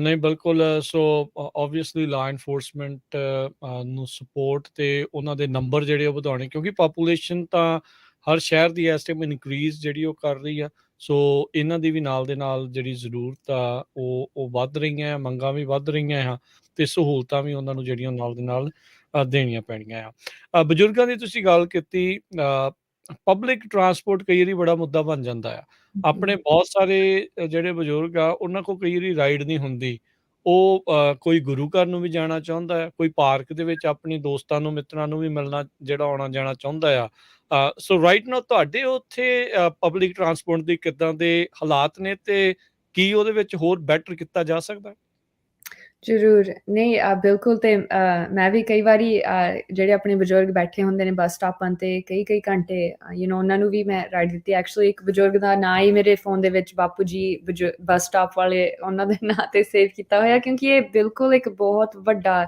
ਮੁੱਦਾ ਵਾ ਸਾਡੇ ਏਰੀਆ ਦੇ ਵਿੱਚ ਤੇ ਜਿਵੇਂ ਜਿਹੜੀ ਸਾਡੀ ਲੋਕਲ ਬੱਸ ਆ ਉਹ ਐਕਚੁਅਲੀ ਇੱਕ ਨਾਨ ਪ੍ਰੋਫਿਟ ਵਾਂਗੂ ਫੰਕਸ਼ਨ ਹੁੰਦੀ ਆ ਉਹਦਾ ਇੱਕ ਬੋਰਡ ਆ ਡਾਇਰੈਕਟਰਸ ਨੇ ਪਰ ਇਹ ਆ ਕਿ ਜਦੋਂ ਤੱਕ ਆਪਾਂ ਉਸ ਚੀਜ਼ ਲਈ ਐਡਵੋਕੇਟ ਨਹੀਂ ਕਰਦੇ ਉਦੋਂ ਤੱਕ ਆਪਣੀਆਂ ਉਹ ਸਹੂਲਤਾਂ ਪੂਰੀਆਂ ਨਹੀਂ ਹੋਣਗੀਆਂ ਈਵਨ ਜਦੋਂ ਤੁਸੀਂ ਸਿਟੀ ਪਲੈਨਿੰਗ ਪੜ੍ਹਦੇ ਹੋ ਤਾਂ ਤੁਹਾਨੂੰ ਪਬਲਿਕ ਟਰਾਂਸਪੋਰਟੇਸ਼ਨ ਦੀ ਵੀ ਕਲਾਸਾਂ ਲੈਣੀਆਂ ਪੈਂਦੀਆਂ ਨੇ ਤੇ ਉਹਦੇ ਵਿੱਚ ਤੁਸੀਂ ਜਿਵੇਂ ਲੋਕ ਜਿੱਥੇ ਜਾ ਰਹੇ ਨੇ ਉਹ ਤੁਸੀਂ ਸਟੱਡੀ ਕਰਦੇ ਹੋ ਤੇ ਆਪਣੇ ਬਜ਼ੁਰਗਾਂ ਦੇ ਲਈ ਵੀ ਇੱਕ ਤਾਂ ਸਭ ਤੋਂ ਪਹਿਲਾਂ ਬੱਸ ਸਟਾਪ ਉੱਥੇ ਹੋਣੇ ਚਾਹੀਦੇ ਨੇ ਜਿੱਥੋਂ ਆਪਾਂ ਚੜ੍ਹ ਰਹੇ ਹਾਂ ਜਿੱਥੋਂ ਆਪਾਂ ਉਤਰ ਰਹੇ ਹਾਂ ਮੇਨ ਜਿਹੜੇ ਹੱਬ ਹੁੰਦੇ ਨੇ ਪਾਰਕ ਹੋਣ ਸਕੂਲ ਹੋਣ ਬੱਚਿਆਂ ਦੇ ਜਾਂ ਜਿੱਥੇ ਘਰ ਨੇ ਉੱਥੇ ਹੋਣ ਸੋ ਮੇਰੇ ਖਿਆਲ ਵਾਰਡ 7 ਦੇ ਵਿੱਚ 3 ਜਾਂ 4 ਬੱਸ ਸਟਾਪ ਹੀ ਹੋਣਗੇ ਤੇ ਉਹ ਵੀ ਬਹੁਤ ਲੰਬੇ ਰਾਊਟ ਹੁੰਦੇ ਨੇ ਉਹਨਾਂ ਦੇ ਸੋ ਇਹ ਵੀ ਮੇਰਾ ਇੱਕ ਅਹਿਮ ਮੁੱਦਾ ਹੋਗਾ ਕਿ ਵੀ ਅਸੀਂ ਕਿਵੇਂ ਉਹ ਰਿਡਿਊਸ ਕਰ ਸਕਦੇ ਹਾਂ ਤੇ ਕੀ ਪੋਸੀਬਿਲਿਟੀ ਹੈ ਕਿ ਵੀ ਜਿਹੜੇ ਬਜ਼ੁਰਗ ਨੇ ਕੀ ਉਹਨਾਂ ਨੂੰ ਫ੍ਰੀ ਬੱਸ ਸਟਾਪ ਵੀ ਮਿਲ ਸਕਦੇ ਆ ਫ੍ਰੀ ਟਰਾਂਸਪੋਰਟੇਸ਼ਨ ਵੀ ਮਿਲ ਸਕਦੀ ਆ ਇਹ ਚੀਜ਼ਾਂ ਲਈ ਵੀ ਆਪਾਂ ਐਡਵੋਕੇਟ ਕਰ ਸਕਦੇ ਹਾਂ ਕਿਉਂਕਿ ਆਪਾਂ ਫਰੈਜ਼ਨੋ ਵਰਗੇ ਸ਼ਹਿਰਾਂ ਦੇ ਵਿੱਚ ਦੇਖਿਆ ਕਿ ਵੀ ਇਹ ਚੀਜ਼ਾਂ ਹੋਈਆਂ ਨੇ ਨਹੀਂ ਬਿਲਕੁਲ ਇਹ ਚੀਜ਼ਾਂ ਜਿਹੜੀਆਂ ਉਹ ਚਾਹੀਦੀਆਂ ਨੇ ਇਹ ਮੁੱਦੇ ਨੇ ਆਪਣੀ ਕਮਿਊਨਿਟੀ ਦੇ ਵੀ ਸਾਰਿਆਂ ਦੇ ਵੀ ਆ ਤੇ ਨਾਲ ਆਪਣੀ ਕਮਿਊਨਿਟੀ ਦੇ ਵੀ ਇਹ ਖਾਸ ਕਰਕੇ ਜਿਹੜਾ ਇਹ ਮੁੱਦਾ ਜਿਹੜਾ ਉਹ ਬਣ ਜਾਂਦਾ ਵੀ ਆਪਾਂ ਇਹ ਚੀਜ਼ ਜਿਹੜੀ ਉਹ ਕਰੀਏ Bakersfield is known for one of the most polluted cities. So ਇੱਥੇ ਬਹੁਤ ਜ਼ਿਆਦਾ ਪੋਲਿਊਸ਼ਨ ਆ ਲੋਕਾਂ ਨੂੰ ਬੱਚਿਆਂ ਨੂੰ ਐਜ਼ਮਾ ਸਾਹ ਦੀਆਂ ਇਦਾਂ ਦੀਆਂ ਬਹੁਤ ਸਾਰੀਆਂ ਜਿਹੜੀਆਂ ਉਹ ਬਿਮਾਰੀਆਂ ਆ ਕਿੱਦਾਂ ਐਜ਼ ਅ ਸਿਟੀ ਦੇ ਹੱਥ ਦੇ ਵਿੱਚ ਇਦਾਂ ਦੀਆਂ ਚੀਜ਼ਾਂ ਦਾ ਕੀ ਹੁੰਦਾ ਆ ਹੋਰ ਹਸਪਤਾਲ ਬਣਾਉਣਾ ਜਾਂ ਏਅਰ ਕੁਆਲਿਟੀ ਨੂੰ ਬੈਟਰ ਕਰਨਾ, ਜਾਂ ਜਿੰਨੀ ਇਸ ਟਾਈਮ ਮੈਡੀਕਲ ਨੀਡ ਆ ਕੀ ਉਹ ਪੂਰੀ ਹੋ ਰਹੀ ਆ, ਉਹਦੇ ਲਈ ਤੁਹਾਡੇ ਕੀ ਪਲਾਨ ਨੇ? ਜ਼ਰੂਰ। ਸੋ ਸਿਟੀ ਕਾਉਂਸਲ ਤੇ ਭਾਵੇਂ ਮੇਰਾ ਜਿੰਨਾ ਕੁ ਵੀ ਐਡਵੋਕੇਟ ਕਰਨ ਦਾ ਰੋਲ ਹੁੰਦਾ ਵਾ, ਪਰ ਮੈਂ ਜ਼ਰੂਰ ਉਹਨਾਂ ਨਾਲ ਕੰਮ ਕਰ ਸਕਦੀ ਹਾਂ ਜਿਨ੍ਹਾਂ ਦੀ ਪਾਲਿਸੀ, ਸਟੇਟ ਪਾਲਿਸੀ ਬਦਲਣ ਦੀ ਪਾਵਰ ਹੁੰਦੀ ਆ। ਜਿਵੇਂ ਇੱਕ ਛੋਟਾ ਐਗਜ਼ਾਮਪਲ, ਜਿਹੜੇ ਅਸੈਂਬਲੀ ਮੈਂਬਰ ਰੂਡੀ ਸੈਲਿਸ ਨੇ, ਉਹਨਾਂ ਨੇ ਬਹੁਤ ਮਿਲੀਅਨਸ ਆਫ ਡਾਲਰਸ ਇੱਥੇ ਲਿਆਏ ਸੀਗੇ ਕਰਨ ਕਾਉਂਟੀ ਦੇ ਵਿੱਚ, ਬੇਕਰਸਫੀਲਡ ਦੇ ਵਿੱਚ, ਤਾਂ ਕਿ ਇੱਥੇ ਐਜ਼ਮਾ, ਵੈਲੀ ਫੀਵਰ ਦੀ ਰਿਸਰਚ ਕੀਤੀ ਜਾਵੇ।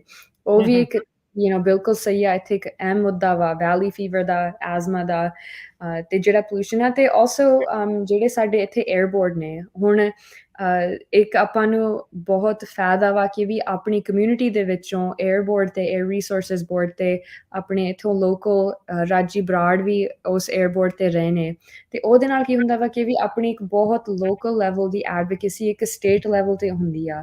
ਤੇ ਜਦੋਂ ਆਪਾਂ ਸੋਚਦੇ ਹਾਂ ਕਿ ਵੀ ਸ਼ਾਇਦ ਆਪਣੀਆਂ ਪਰਿਵਾਰਾਂ ਤੇ, ਆਪਣੇ ਪਰਿਵਾਰਾਂ ਤੇ ਨਹੀਂ ਪੈਂਦਾ ਇਫੈਕਟ, ਪਰ ਬਹੁਤ ਜ਼ਿਆਦਾ ਪੈਂਦਾ ਵਾ। ਆਪਾਂ ਸਾਰਿਆਂ ਨੂੰ ਹੀ ਪਤਾ ਵਾ ਕਿ ਵੀ ਇੱਥੇ ਐਜ਼ਮਾ ਰੇਟਸ ਵੀ ਬਹੁਤ ਹਾਈ ਨੇ, ਪਰ ਜਦੋਂ ਹੁਣ ਫਿਰ ਉਹ ਜੇ ਤੁਸੀਂ ਏਅਰ ਰਿਸੋਰਸਿਸ ਬੋਰਡ ਤੇ ਹੁੰਦੇ ਹੋ, ਭਾਵੇਂ ਤੁਸੀਂ ਵਾਟਰ ਬੋਰਡ ਤੇ ਹੁੰਦੇ ਹੋ, ਉਹਦੇ ਤੇ ਆਪਾਂ ਨੂੰ ਫਿਰ ਉਹਨਾਂ ਨਾਲ ਕੰਮ ਕਰਨ ਦਾ ਮੌਕਾ ਮਿਲਦਾ ਵਾ ਕਿ ਵੀ ਉਹੀ ਫੰਡਿੰਗ ਸਾਡੀ ਕਮਿਊਨਿਟੀਜ਼ ਦੇ ਵਿੱਚ ਵੀ ਆਉਣੀਆਂ ਚਾਹੀਦੀਆਂ ਨੇ। ਤੇ ਮੇਰੇ ਖਿਆਲ 'ਚ ਉਦੋਂ ਹੀ ਪਾਲਿਸੀ ਚੇਂਜ ਹੁੰਦੀ ਹੈ ਜਦੋਂ ਤੁਹਾਡੀ ਲੋਕਲ ਲੈਵਲ ਤੋਂ ਇੱਕ ਆਵਾਜ਼ ਤੁਹਾਡੀ ਬੁਲੰਦ ਕੀਤੀ ਜਾਂਦੀ ਹੈ ਸਟੇਟ ਲੈਵਲ ਤੇ। ਜੀ। ਜੌਬਸ ਕ੍ਰੀਏਸ਼ਨ ਨੂੰ ਲੈ ਕੇ ਕਿੱਦਾਂ ਆ, ਤੁਸੀਂ ਖਾਸ ਕਰਕੇ ਆਪਣੇ ਵਾਰਡ ਦੇ ਲਈ ਕਿੱਦਾਂ ਸੋਚਦੇ ਆ ਵੀ ਨਵੀਆਂ ਜੌਬਸ ਜਿਹੜੀਆਂ ਲੈ ਕੇ ਆਉਂਗੇ, ਜਾਂ ਕਿੱਦਾਂ ਦੀਆਂ ਜੌਬਸ ਜਿਹੜੀਆਂ ਉਹ ਇੱਥੇ ਜਿਹੜੀਆਂ ਹੋ ਆ ਸਕਦੀਆਂ ਨੇ? ਸੋ ਜਿੱਦਾਂ ਆਪਾਂ ਪਹਿਲਾਂ ਵੀ ਗੱਲ ਕਰ ਰਹੇ ਸੀ, ਮੇਰਾ ਇਹ ਮਕਸਦ ਆ ਕਿ ਜਿਹੜੇ ਆਪਣੇ ਯੰਗ ਲੋਕ ਨੇ, ਯੰਗ ਪੀਪਲ, ਉਹ ਵੀ ਵਾਰਡ 7 ਤੇ ਬੇਕਰਸਫੀਲਡ ਸਿਟੀ ਦੇ ਵਿੱਚ ਅੱਗੇ ਰਹਿਣਾ ਚਾਹਣਗੇ ਤੇ ਇੱਥੇ ਰਹਿ ਜਾਣ ਤੇ ਜਾਂ ਵਾਪਸ ਆਉਣ, ਕਿਉਂਕਿ ਜਦੋਂ ਆਪਾਂ ਬੱਚੇ ਪੜ੍ਹ ਕੇ ਵਾਪਸ ਆਉਂਦੇ ਨੇ, ਉਹਦੇ ਵਿੱਚ ਹੀ ਆਪਣਾ ਬਹੁਤ ਫਾਇਦਾ ਵਾ। ਪਰ ਫਾਇਦਾ ਤਾਂ ਵਾ ਜੇ ਇੱਥੇ ਕੰਪੈਟੀਟਿਵ ਜੌਬਸ ਹੋਣ, ਗੁੱਡ ਪੇਇੰਗ ਜੌਬਸ ਹੋਣ, ਸੈਲਰੀ ਤੇ ਵੇਜਸ ਦੀ ਪ੍ਰੋਟੈਕਸ਼ਨ ਹੋਵੇ। ਸੋ ਇਹ ਵੀ ਮੇਰਾ ਇੱਕ ਅਹਿਮ ਮੁੱਦਾ ਵਾ ਕਿ ਇੱਥੇ ਵੀ ਜਿਵੇਂ ਆਪਣੀ ਲੋਕਲ ਇੱਥੇ ਵਾਰਡ 7 ਦੇ ਵਿੱਚ ਕੋਈ ਬਿਜ਼ਨਸ ਕਾਉਂਸਲ ਬਣਾਇਆ ਜਾਵੇ, ਜਿਹਦੇ ਵਿੱਚ ਐਕਨੋਮਿਕ ਡਿਵੈਲਪਮੈਂਟ ਦੀਆਂ ਗੱਲਾਂ ਕੀਤੀਆਂ ਜਾਣ, ਸੈਲਰੀਜ਼ ਦੀਆਂ ਗੱਲਾਂ ਕੀਤੀਆਂ ਜਾਣ, ਇੱਕ ਸਪੋਰਟ ਨੈਟਵਰਕ ਹੋਵੇ। ਨਾਲੇ ਤੁਸੀਂ ਪਾਰਟਨਰਸ਼ਿਪਸ ਵੀ ਦੇਖ ਸਕਦੇ ਹੋ ਕਿ ਵੀ ਜਿਵੇਂ BC ਬੇਕਰਸਫੀਲਡ ਕਾਲਜ, ਜਿਹੜਾ ਇੱਥੋਂ ਦਾ ਲੋਕਲ ਕਮਿਊਨਿਟੀ ਕਾਲਜ ਆ, ਉੱਥੇ ਇੱਕ ਵਰਕ ਫੋਰਸ ਡਿਵੈਲਪਮੈਂਟ ਪ੍ਰੋਗਰਾਮਸ ਵੀ ਕਾਫੀ ਨੇ। ਤੇ ਇੱਥੇ ਹੋਰ ਵੀ ਜਿਵੇਂ ਭਾਵੇਂ ਕਾਲਜ ਤੁਹਾਡੇ ਲਈ ਨਹੀਂ ਆ, ਤੁਸੀਂ ਟ੍ਰੇਡ ਸਕੂਲ ਜਾਣਾ ਵਾ, ਇੱਥੇ ਅਪ੍ਰੈਂਟਿਸਸ਼ਿਪ ਪ੍ਰੋਗਰਾਮਸ ਵੀ ਹੁੰਦੇ ਨੇ, ਜਿਹੜੀਆਂ ਸ਼ਾਇਦ ਆਪਣੀ ਕਮਿਊਨਿਟੀ ਤੱਕ ਉਹ ਗੱਲਾਂ ਨਹੀਂ ਪਹੁੰਚੀਆਂ, ਪਰ ਇਹੋ ਜਿਹੀਆਂ ਕਰੀਅਰਸ ਹੈਗੀਆਂ ਨੇ। ਤੇ ਨਾਲ ਮੈਂ ਚਾਹੂੰਗੀ ਕਿ ਵੀ ਅਸੀਂ ਸਿਟੀ ਜੌਬਸ ਦੇ ਵਿੱਚ ਵੀ ਆਪਣੇ ਪੰਜਾਬੀ ਦੇਖਣ, ਆਪਣੇ ਬੱਚੇ ਦੇਖਣ, ਨੌਜਵਾਨ ਦੇਖਣ। ਸੋ ਇਹ ਚੀਜ਼ਾਂ ਮੇਰੀ ਗੋਲ ਹੋਊਗੀ ਕਿ ਵੀ ਅਸੀਂ ਹਾਈਲਾਈਟ ਕਰ ਸਕੀਏ, ਤੇ ਉਹ ਜੌਬ ਸਾਡੇ ਆਪਣੀ ਕਮਿਊਨਿਟੀ ਦੇ ਮੂਹਰੇ ਰੱਖੇ ਜਾਣ। ਤੇ ਇੱਕ ਹੁੰਦਾ ਕਿ ਵੀ ਇੱਕ ਇਨਵਾਇਰਨਮੈਂਟ ਬਣਾਇਆ ਜਾਵੇ ਜਿੱਥੇ ਤੁਸੀਂ ਇੱਥੇ ਰਹੋਗੇ, ਇੱਥੇ ਤੁਸੀਂ ਤੁਹਾਡੇ ਬੱਚੇ ਵੀ ਇੱਥੇ ਪੜ੍ਹ ਸਕਣ, ਵਧੀਆ ਸਕੂਲ ਹੋਣ, ਇੱਥੇ ਵਧੀਆ ਤੁਹਾਡੇ ਲਈ ਸਹੂਲਤਾਂ ਹੋਣ। ਸੋ ਇਹੀ ਮਕਸਦ ਨੇ ਕਿ ਵੀ ਅਸੀਂ ਅਗਲੇ 20 ਸਾਲਾਂ ਦੀ ਸੋਚ ਰਹੇ ਹਾਂ, ਆਪਾਂ ਵਾਰਡ 7 ਨੂੰ ਕਿਵੇਂ ਅੱਗੇ ਲੈ ਕੇ ਜਾਣਾ। ਸੋ ਤੁਹਾਡੀ ਐਜੂਕੇਸ਼ਨ, ਤੁਹਾਨੂੰ ਕੀ ਲੱਗਦਾ ਤੇ ਤੁਹਾਡੀ ਜਕਾਰਾ ਦੇ ਵਿੱਚ ਜਿਹੜੀ ਕੀਤੀ ਮਦਦ ਆ ਜਾਂ ਜਿਹੜੀ ਇਹ ਸੇਵਾ ਆ, ਤੁਹਾਨੂੰ ਕੀ ਲੱਗਦਾ ਵੀ ਉਹ ਤੁਹਾਨੂੰ ਕਿੱਦਾਂ ਹੈਲਪ ਕਰ ਸਕਦੀ ਹੈ ਸਾਰਾ ਕੁਛ ਅਚੀਵ ਕਰਨ 'ਚ? ਹਾਂਜੀ, ਜ਼ਰੂਰ। ਸੋ ਇੱਕ ਤਾਂ ਮੈਂ ਕਹੂੰਗੀ ਕਿ ਵੀ ਜਕਾਰਾ ਮੂਵਮੈਂਟ ਨਾਲ ਜੁੜ ਕੇ ਜਿਹੜੀ ਮੇਰੀ ਸੇਵਾ ਰਹੀ ਆ, ਉਹ ਆਈ ਥਿੰਕ ਮੇਰੀ ਜ਼ਿੰਦਗੀ ਦਾ ਸਭ ਤੋਂ ਵੱਡਾ ਇੱਕ ਜਿਵੇਂ ਬਲੈਸਿੰਗ ਸੀ, ਕਿਉਂਕਿ ਮੈਨੂੰ ਕਮਿਊਨਿਟੀ ਨੂੰ ਮਿਲਣ ਦੀ ਇੱਕ ਮੌਕਾ ਮਿਲਿਆ, ਕਮਿਊਨਿਟੀ ਦੇ ਨਾਲ ਪਿਆਰ ਬਣਿਆ। ਤੇ ਸਭ ਤੋਂ ਵੱਡੀ ਗੱਲ ਤਾਂ ਜਿਵੇਂ ਜਿਹੜੇ ਪੇਰੈਂਟਸ ਨੇ, ਉਹਨਾਂ ਨੇ ਆਪਣੇ ਬੱਚਿਆਂ ਨੂੰ ਆਉਣ ਦਿੱਤਾ ਪ੍ਰੋਗਰਾਮ ਦੇ ਵਿੱਚ, ਉਹਨਾਂ ਨੇ ਆਪਣਾ ਟਰਸਟ ਦਿੱਤਾ ਮੈਨੂੰ, ਤੇ ਉਹਦੇ ਨਾਲ ਫਿਰ ਬੱਚਿਆਂ ਦੇ ਨਾਲ ਵੀ ਪਿਆਰ ਬਣਿਆ, ਤੇ ਸਾਡਾ ਇੱਕ ਇੱਥੋਂ ਮਾਹੌਲ ਬਣ ਗਿਆ ਕਿ ਵੀ ਯੂਥ ਸਾਡੀ ਨਾਲ ਜੁੜੀ ਆ। ਸੋ ਜਦੋਂ ਫਿਰ ਯੂਥ ਜੁੜੀ ਆ, ਤਾਂ ਮੈਨੂੰ ਲੱਗਦਾ ਕਿ ਵੀ ਉਹਨਾਂ ਨੂੰ ਵੀ ਨਵੇਂ ਕਰੀਅਰਸ ਆਪਸ਼ਨਸ ਦਿਖੇ। ਹੁਣ ਜਿਵੇਂ ਜਿਹੜੇ ਸਾਡੀ ਜਕਾਰਾ ਮੂਵਮੈਂਟ ਤੇ ਨਵੇਂ ਕਮਿਊਨਿਟੀ ਆਰਗੇਨਾਈਜ਼ਰ ਨੇ, ਸੋਨੀਆ ਕੌਰ, ਉਹ ਵੀ ਹਾਈ ਸਕੂਲ ਦੇ ਵਿੱਚ ਜਕਾਰਾ ਦੇ ਵਿੱਚ ਇਨਵੋਲਵਡ ਰਹੀ, ਕਾਲਜ ਦੇ ਵਿੱਚ ਜਕਾਰਾ ਮੂਵਮੈਂਟ ਨਾਲ ਇਨਵੋਲਵ ਰਹੀ ਤੇ ਹੁਣ ਉਹ ਆਪਣੀ ਕਮਿਊਨਿਟੀ ਦੇ ਵਿੱਚ ਵਾਪਸ ਆਈ ਆ ਇੱਥੇ ਕੰਮ ਕਰਨ ਲਈ। ਉਹਨੂੰ ਹੋਰ ਵੀ ਕਈ ਕੈਰੀਅਰ ਆਪਸ਼ਨ ਸੀਗੀਆਂ ਪਰ ਉਹਨੇ ਕਿਹਾ ਕਿ ਵੀ ਨਹੀਂ, ਹੁਣ ਇਹ ਜੌਬ ਇੱਥੇ ਮੇਰੀ ਕਮਿਊਨਿਟੀ ਦੇ ਵਿੱਚ ਹੈਗੀ ਆ ਤੇ ਮੈਂ ਇਹੀ ਜੌਬ ਨਿਭਾਉਣਾ ਚਾਹੂੰਗੀ, ਇਹ ਸੇਵਾ ਨਿਭਾਉਣਾ ਚਾਹੂੰਗੀ। ਸੋ ਜਦੋਂ ਉਹ ਸੋਨੀਆ ਵਰਗੇ ਬੱਚਿਆਂ ਨੂੰ ਸਾਨੂੰ ਮਿਲਣ ਦਾ ਮੌਕਾ ਹੁੰਦਾ ਵਾ ਤਾਂ ਫਿਰ ਸਾਨੂੰ ਇੱਕ ਆਸ ਹੁੰਦੀ ਆ ਕਿ ਸਾਡੇ ਬੱਚਿਆਂ ਦਾ ਭਵਿੱਖ ਇਸ ਚੀਜ਼ਾਂ ਦੇ ਵਿੱਚ ਆ ਤੇ ਬੱਚੇ ਵੀ ਹੁਣ ਇੱਕ ਨਵੀਂ ਸੋਚ ਨਾਲ ਮੂਹਰੇ ਆ ਰਹੇ ਨੇ। ਸੋ ਉਹਦੇ ਨਾਲ ਫਿਰ ਜਿਹੜਾ ਟਰੱਸਟ ਬਣਿਆ ਵਾ ਤੇ ਨਾਲ ਮੇਰਾ ਮਕਸਦ ਇਹੀ ਸੀ ਕਿ ਵੀ ਜਿਹੜੀ ਵੀ ਮੈਂ ਅੱਗੇ ਪੜ੍ਹਾਈ ਕਰਨੀ ਆ ਉਹ ਕਮਿਊਨਿਟੀ ਦੀ ਕੋਈ ਫਾਇਦਾ ਆਏ। ਲਾਅ ਵੀ ਪੜ੍ਹ ਸਕਦੇ ਸੀ, ਕੁਛ ਵੀ ਕਰ ਸਕਦੇ ਸੀ, ਪਰ ਜਿਹੜੀ ਸਿਟੀ ਪਲੈਨਿੰਗ ਦੀ ਇੱਕ ਮੈਂ ਸੋਚਿਆ ਕਿ ਵੀ ਜਦੋਂ ਮੈਂ ਪ੍ਰੋਗਰਾਮ ਦੇ ਵਿੱਚ ਸੀ ਮੈਂ ਵੀ ਕੋਸ਼ਿਸ਼ ਕੀਤੀ ਸੀ ਕਿ ਵੀ ਮੈਂ ਹੋਰ ਸਿੱਖਾਂ ਨੂੰ ਮਿਲਾਂ ਜਿਹੜੇ ਸਿਟੀ ਪਲੈਨਿੰਗ ਦੇ ਵਿੱਚ ਸੀ, ਪਰ ਅਫਸੋਸ ਆ ਕਿ ਵੀ ਮੈਨੂੰ ਕੋਈ ਮਿਲੇ ਨਹੀਂ ਕਿਉਂਕਿ ਹੋਰ ਜ਼ਿਆਦਾਤਰ ਇਸ ਲਾਈਨ ਦੇ ਵਿੱਚ ਆਉਂਦੇ ਨਹੀਂ। ਆਉਂਦੇ ਨੇ, ਠੀਕ ਹੈ। ਸੋ ਪਰ ਇਹਦੇ ਨਾਲ ਇਹ ਸਭ ਤੋਂ ਫੰਡਾਮੈਂਟਲ ਤੁਹਾਡੀਆਂ ਚੀਜ਼ਾਂ ਤੁਹਾਨੂੰ ਪੜ੍ਹਾਈਆਂ ਜਾਂਦੀਆਂ ਨੇ। ਈਵਨ ਤੁਹਾਨੂੰ ਉਹ ਸਾਫਟਵੇਅਰ ਸਿਖਾਇਆ ਜਾਂਦਾ ਜਿਹਦੇ ਨਾਲ ਤੁਸੀਂ ਇੱਕ ਸਿਟੀ ਨੂੰ ਡਿਜ਼ਾਈਨ ਕਰਦੇ ਹੋ, ਅਪਾਰਟਮੈਂਟ ਬਿਲਡਿੰਗਸ ਨੂੰ ਡਿਜ਼ਾਈਨ ਕਰਦੇ ਹੋ, ਘਰਾਂ ਨੂੰ ਡਿਜ਼ਾਈਨ ਕਰਦੇ ਹੋ, ਪਰ ਤੁਸੀਂ ਪਾਲਿਸੀ ਬਾਰੇ ਸੋਚਦੇ ਹੋ ਕਿ ਵੀ ਇਹਦਾ ਕੀ ਇੰਪੈਕਟ ਹੋਊਗਾ। ਸੋ ਜਦੋਂ ਤੁਸੀਂ ਸਿਟੀ ਪਲੈਨਿੰਗ ਪੜ੍ਹੀ ਹੁੰਦੀ ਆ ਤੇ ਕਮਿਊਨਿਟੀ ਦਾ ਟਰੱਸਟ ਹੁੰਦਾ ਤਾਂ ਤੁਹਾਡਾ ਫਿਰ ਕੌਨਫੀਡੈਂਸ ਥੋੜ੍ਹਾ ਜਿਹਾ ਵੱਧ ਜਾਂਦਾ ਕਿ ਵੀ ਕੁਆਲੀਫਿਕੇਸ਼ਨਸ ਵੀ ਹੈਗੀਆਂ ਨੇ ਜਿਹੜੀਆਂ ਮੈਂ ਉਹ ਸੇਵਾ ਦੇ ਵਿੱਚ ਲਿਆਉਂਗੀ ਤੇ ਜ਼ਰੂਰ ਲਿਆਉਂਗੀ ਕਿਉਂਕਿ ਉਹ ਮੇਰੀ ਪੜ੍ਹਾਈ ਆ, ਇੰਟਰਸਟ ਵੀ ਆ ਤੇ ਜ਼ਰੂਰ ਉਹ ਚੀਜ਼ਾਂ ਵੀ ਮੂਹਰੇ ਲੈ ਕੇ ਆਉਂਗੀ। ਮਨਪ੍ਰੀਤ, ਯੂਜਲੀ ਜਦੋਂ ਇਲੈਕਸ਼ਨਸ ਹੁੰਦੀਆਂ ਯੰਗਸਟਰਸ ਅਬਸਟੇਨ ਕਰਦੇ ਨੇ, ਵੋਟ ਪਾਉਂਦੇ ਨਹੀਂ ਆ, ਰੌਲਾ ਆਪਾਂ ਵੇਖਿਆ ਵੀ ਉਹ ਜ਼ਿਆਦਾ ਪਾਉਂਦੇ ਆ। ਕੀ ਤੁਹਾਡੇ ਵਰਗੇ ਯੰਗਸਟਰਸ ਨੂੰ ਦੇਖ ਕੇ ਉਹਨਾਂ ਦੇ ਵਿੱਚ ਬੇਕਰਸਫੀਲਡ ਦੇ ਲੋਕਾਂ 'ਚ ਉਤਸ਼ਾਹ ਹੈਗਾ, ਬੱਚਿਆਂ ਦੇ ਵਿੱਚ ਉਤਸ਼ਾਹ ਹੈਗਾ ਜਿਹੜੇ ਇਸ ਟਾਈਮ ਵੋਟ ਪਾਉਣ ਦੇ ਲਈ ਐਲੀਜੀਬਲ ਨੇ? ਹਾਂਜੀ, ਹਾਂਜੀ, ਤੁਸੀਂ ਬਸ ਸਾਡਾ ਇੱਕ ਵਾਰੀ ਇੰਸਟਾਗ੍ਰਾਮ ਦੇਖ ਲਓ, ਉਹਦੇ ਵਿੱਚ ਨੌਜਵਾਨਾਂ ਦੀਆਂ ਹੀ ਫੋਟੋਆਂ ਨੇ, ਬਹੁਤ ਉਤਸ਼ਾਹ ਵਾ ਤੇ ਈਵਨ ਜਿਨ੍ਹਾਂ ਦੀਆਂ ਹਜੇ ਜਿਨ੍ਹਾਂ ਦੀਆਂ ਵੋਟਾਂ ਨਹੀਂ ਬਣੀਆਂ ਕਹਿੰਦੇ ਹਜੇ ਸਾਡੇ ਕੋਲ ਸਿਰਫ ਗ੍ਰੀਨ ਕਾਰਡ ਆ, ਪਰ ਜੇ ਹੁੰਦਾ ਤਾਂ ਜੇ ਸਾਨੂੰ ਪਤਾ ਸੀ ਅਸੀਂ ਪਹਿਲਾਂ ਹੀ ਸਿਟੀਜ਼ਨ ਬਣ ਜਾਣਾ ਸੀਗਾ, ਕੋਸ਼ਿਸ਼ ਕਰਨੀ ਸੀਗੀ। ਸੋ ਇਹ ਸੁਣ ਕੇ ਮਨ ਵੀ ਬਹੁਤ ਖੁਸ਼ ਹੁੰਦਾ ਕਿਉਂਕਿ ਇੱਕ ਕਮਿਊਨਿਟੀ ਦਾ ਟਰੱਸਟ ਤੁਹਾਡੇ ਨਾਲ ਹੈਗਾ ਵਾ, ਲੋਕਾਂ ਦਾ ਪਿਆਰ ਜੁੜਿਆ ਹੋਇਆ ਤੇ ਮੈਂ ਇਹ ਵੀ ਕਹਿਣਾ ਚਾਹੂੰਗੀ ਕਿ ਵੀ ਸਿਰਫ ਆਪਣੀ ਕਮਿਊਨਿਟੀ ਦੇ ਵਿੱਚੋਂ ਨਹੀਂ, ਪਰ ਜਿਹੜਾ ਇਹ ਵਾਰਡ 7 ਦਾ ਏਰੀਆ ਵਾ ਇਹ ਐਕਚੁਅਲੀ ਸਭ ਤੋਂ ਯੰਗੈਸਟ ਡਿਸਟ੍ਰਿਕਟ ਆ। ਜਦੋਂ ਤੁਸੀਂ ਡਾਟਾ ਦੇਖਦੇ ਹੋ ਮੈਜੋਰਿਟੀ ਆਫ ਜਿਹੜੇ ਵੋਟਰਸ ਇੱਥੇ ਨੇ 18 ਤੋਂ 40 ਸਾਲਾਂ ਦੇ ਵਿੱਚ ਆਉਂਦੇ ਨੇ। ਹੁਣ ਮੈਂ 40 ਸਾਲ ਨੂੰ ਵੀ ਯੰਗ ਮੰਨਦੀ ਹਾਂ, ਸੋ ਉਹ ਕੈਟੇਗਰੀ ਦੇ ਵਿੱਚ ਉਹਦੇ ਨਾਲ ਵੀ ਫਿਰ ਲੋਕਾਂ ਨੂੰ ਇੱਕ ਐਕਸਾਈਟਮੈਂਟ ਆ ਕਿਉਂਕਿ ਉਹ ਜਦੋਂ ਪੋਸਟਰ ਦੇਖਦੇ ਨੇ, ਜਦੋਂ ਪਾਲਿਸੀਜ਼ ਬਾਰੇ ਪੜ੍ਹਦੇ ਨੇ, ਉਹਨਾਂ ਨੂੰ ਵੀ ਲੱਗਦਾ ਵਾ ਕਿ ਵੀ ਹੁਣ ਸਾਡਾ ਸ਼ਹਿਰ ਕਿਉਂਕਿ ਸਿਟੀ ਕਾਉਂਸਲ ਤੇ ਸਾਰਿਆਂ ਦੀ ਰੈਪਰੈਜ਼ੈਂਟੇਸ਼ਨ ਹੋਣੀ ਚਾਹੀਦੀ ਆ। ਦੈਟ ਇਨਕਲੂਡਸ ਏਜ ਦੇ ਵਿੱਚ ਵੀ ਸਾਰੀ ਡਾਈਵਰਸ ਤੁਹਾਨੂੰ ਹੋਣੇ ਚਾਹੀਦੇ ਨੇ ਰੈਪਰੈਜ਼ੈਂਟੇਸ਼ਨ। ਹੁਣ ਅਸੀਂ ਦੇਖ ਰਹੇ ਹਾਂ ਕਿ ਵੀ ਥੋੜ੍ਹੇ ਜਿਹੇ ਹੋਰ ਯੰਗਰ ਐਕਸਪੀਰੀਅੰਸਡ ਸਿਟੀ ਕਾਉਂਸਲ ਆ ਰਹੇ ਨੇ ਮੂਹਰੇ। ਸੋ ਮੇਰਾ ਇਹ ਸੋਚਣਾ ਵਾ ਕਿ ਵੀ ਇਹ ਆਪਣੀ ਕਮਿਊਨਿਟੀ ਦਾ ਫਾਇਦਾ ਵਾ, ਸਿਟੀ ਕਾਉਂਸਲ ਦਾ ਵੀ ਫਾਇਦਾ ਹੀ ਹੋ ਸਕਦਾ ਵਾ। ਨਹੀਂ, ਬਿਲਕੁਲ। ਤੇ ਸਰੋਤਿਓ, ਗੱਲਬਾਤ ਤੇ ਚੱਲ ਰਹੀ ਆ ਮਨਪ੍ਰੀਤ ਕੌਰ ਹੋਣਾ ਦੇ ਨਾਲ। ਬੇਕਰਸਫੀਲਡ ਦੇ ਸਿਟੀ ਕਾਉਂਸਲ ਦੀਆਂ ਜਿਹੜੀਆਂ ਨਵੰਬਰ ਦੇ ਵਿੱਚ ਹੁਣ ਜਿਹੜੀਆਂ ਇਲੈਕਸ਼ਨ ਚੱਲ ਰਹੀਆਂ, ਲੋਕਾਂ ਦੇ ਘਰਾਂ ਸਾਰਿਆਂ 'ਚ ਬੈਲਟ ਜਿਹੜੇ ਆਉਣੇ ਸ਼ੁਰੂ ਹੋ ਚੁੱਕੇ ਆ। ਉੱਥੇ ਦੇ ਵਾਰਡ 7 ਦੇ ਲਈ ਵਨ ਆਫ ਦਾ ਕੈਂਡੀਡੇਟਸ ਆ, ਉਹਨਾਂ ਦੇ ਨਾਲ ਜਿਹੜੀ ਆਪਾਂ ਗੱਲਬਾਤ ਕੀਤੀ, ਉਹਨਾਂ ਨੇ ਆਪਣੇ ਬਾਰੇ ਦੱਸਿਆ ਜਿਹੜੇ ਇਸ਼ੂਜ਼ ਆ ਵਾਰਡ ਦੇ ਨਾਲ ਨਾਲ ਜਿਹੜੇ ਓਵਰਆਲ ਬੇਕਰਸਫੀਲਡ ਦੇ ਆ ਉਹਦੇ ਬਾਰੇ ਜਿਹੜੀਆਂ ਉਹਨਾਂ ਨੇ ਚਰਚਾਵਾਂ ਕੀਤੀਆਂ। ਬਾਕੀ ਫੈਸਲਾ ਤੁਹਾਡੇ ਹੱਥ ਆ। ਤੁਸੀਂ ਸੁਣ ਕੇ ਤੁਹਾਨੂੰ ਗੱਲਾਂ ਲੱਗ ਕੇ ਤੁਹਾਨੂੰ ਕਿੱਦਾਂ ਲੱਗਦਾ ਹੈ ਤੇ ਬਹੁਤ ਜਿਹੜੀਆਂ ਗੱਲਾਂ ਬਾਤਾਂ ਇਹਨਾਂ ਨੇ ਕੀਤੀਆਂ। ਆਪਾਂ ਅਕਸਰ ਇਹਨਾਂ ਨੂੰ ਪਹਿਲਾਂ ਵੀ ਉੱਦਾਂ ਸੁਣਦੇ ਰਹੇ ਹਾਂ ਪੰਜਾਬੀ ਰੇਡੀਓ USA ਦੇ ਉੱਤੇ ਵੱਖ-ਵੱਖ ਹੋਰ ਜਿਹੜੇ ਪ੍ਰੋਗਰਾਮਾਂ ਦੇ ਤਹਿਤ। ਸੋ ਸਮਾਂ ਆਪਣਾ ਸਮਾਪਤੀ ਦੇ ਵੱਲ ਨੂੰ ਮਨਪ੍ਰੀਤ, ਜਾਂਦੇ ਜਾਂਦੇ ਕੀ ਤੁਸੀਂ ਸੁਨੇਹਾ ਮੈਸੇਜ ਜਿਹੜਾ ਉਹ ਦੇਣਾ ਚਾਹੁੰਦੇ ਆ? ਜ਼ਰੂਰ। ਇੱਕ ਵਾਰੀ ਹੋਰ ਪੰਜਾਬੀ ਰੇਡੀਓ USC ਟੀਮ ਦਾ ਬਹੁਤ ਬਹੁਤ ਧੰਨਵਾਦ। ਤੁਸੀਂ ਹਮੇਸ਼ਾ ਇੱਕ ਪਲੈਟਫਾਰਮ ਦਿੰਦੇ ਹੋ, ਆਪਣੀ ਕਮਿਊਨਿਟੀ ਦੇ ਜਿਹੜੇ ਅਹਿਮ ਮਸਲੇ ਹੁੰਦੇ ਨੇ ਉਹਨਾਂ ਨੂੰ ਮੂਹਰੇ ਲੈ ਕੇ ਆਉਂਦੇ ਹੋ। ਮੈਂ ਸੋਚ ਰਹੀ ਕਿ ਵੀ ਤੁਸੀਂ ਆਪਣੀ ਕਮਿਊਨਿਟੀ ਦੀ ਆਵਾਜ਼ ਹੋ ਤੇ ਤੁਹਾਡੇ ਰਾਹੀਂ ਘਰ ਘਰ ਤੱਕ ਉਹ ਮੈਸੇਜ ਪਹੁੰਚਦਾ ਵਾ ਜਿਹੜਾ ਆਪਣੀ ਕਮਿਊਨਿਟੀ ਲਈ ਬਹੁਤ ਜ਼ਰੂਰੀ ਆ। ਸੋ ਤੁਹਾਡਾ ਬਹੁਤ ਧੰਨਵਾਦ।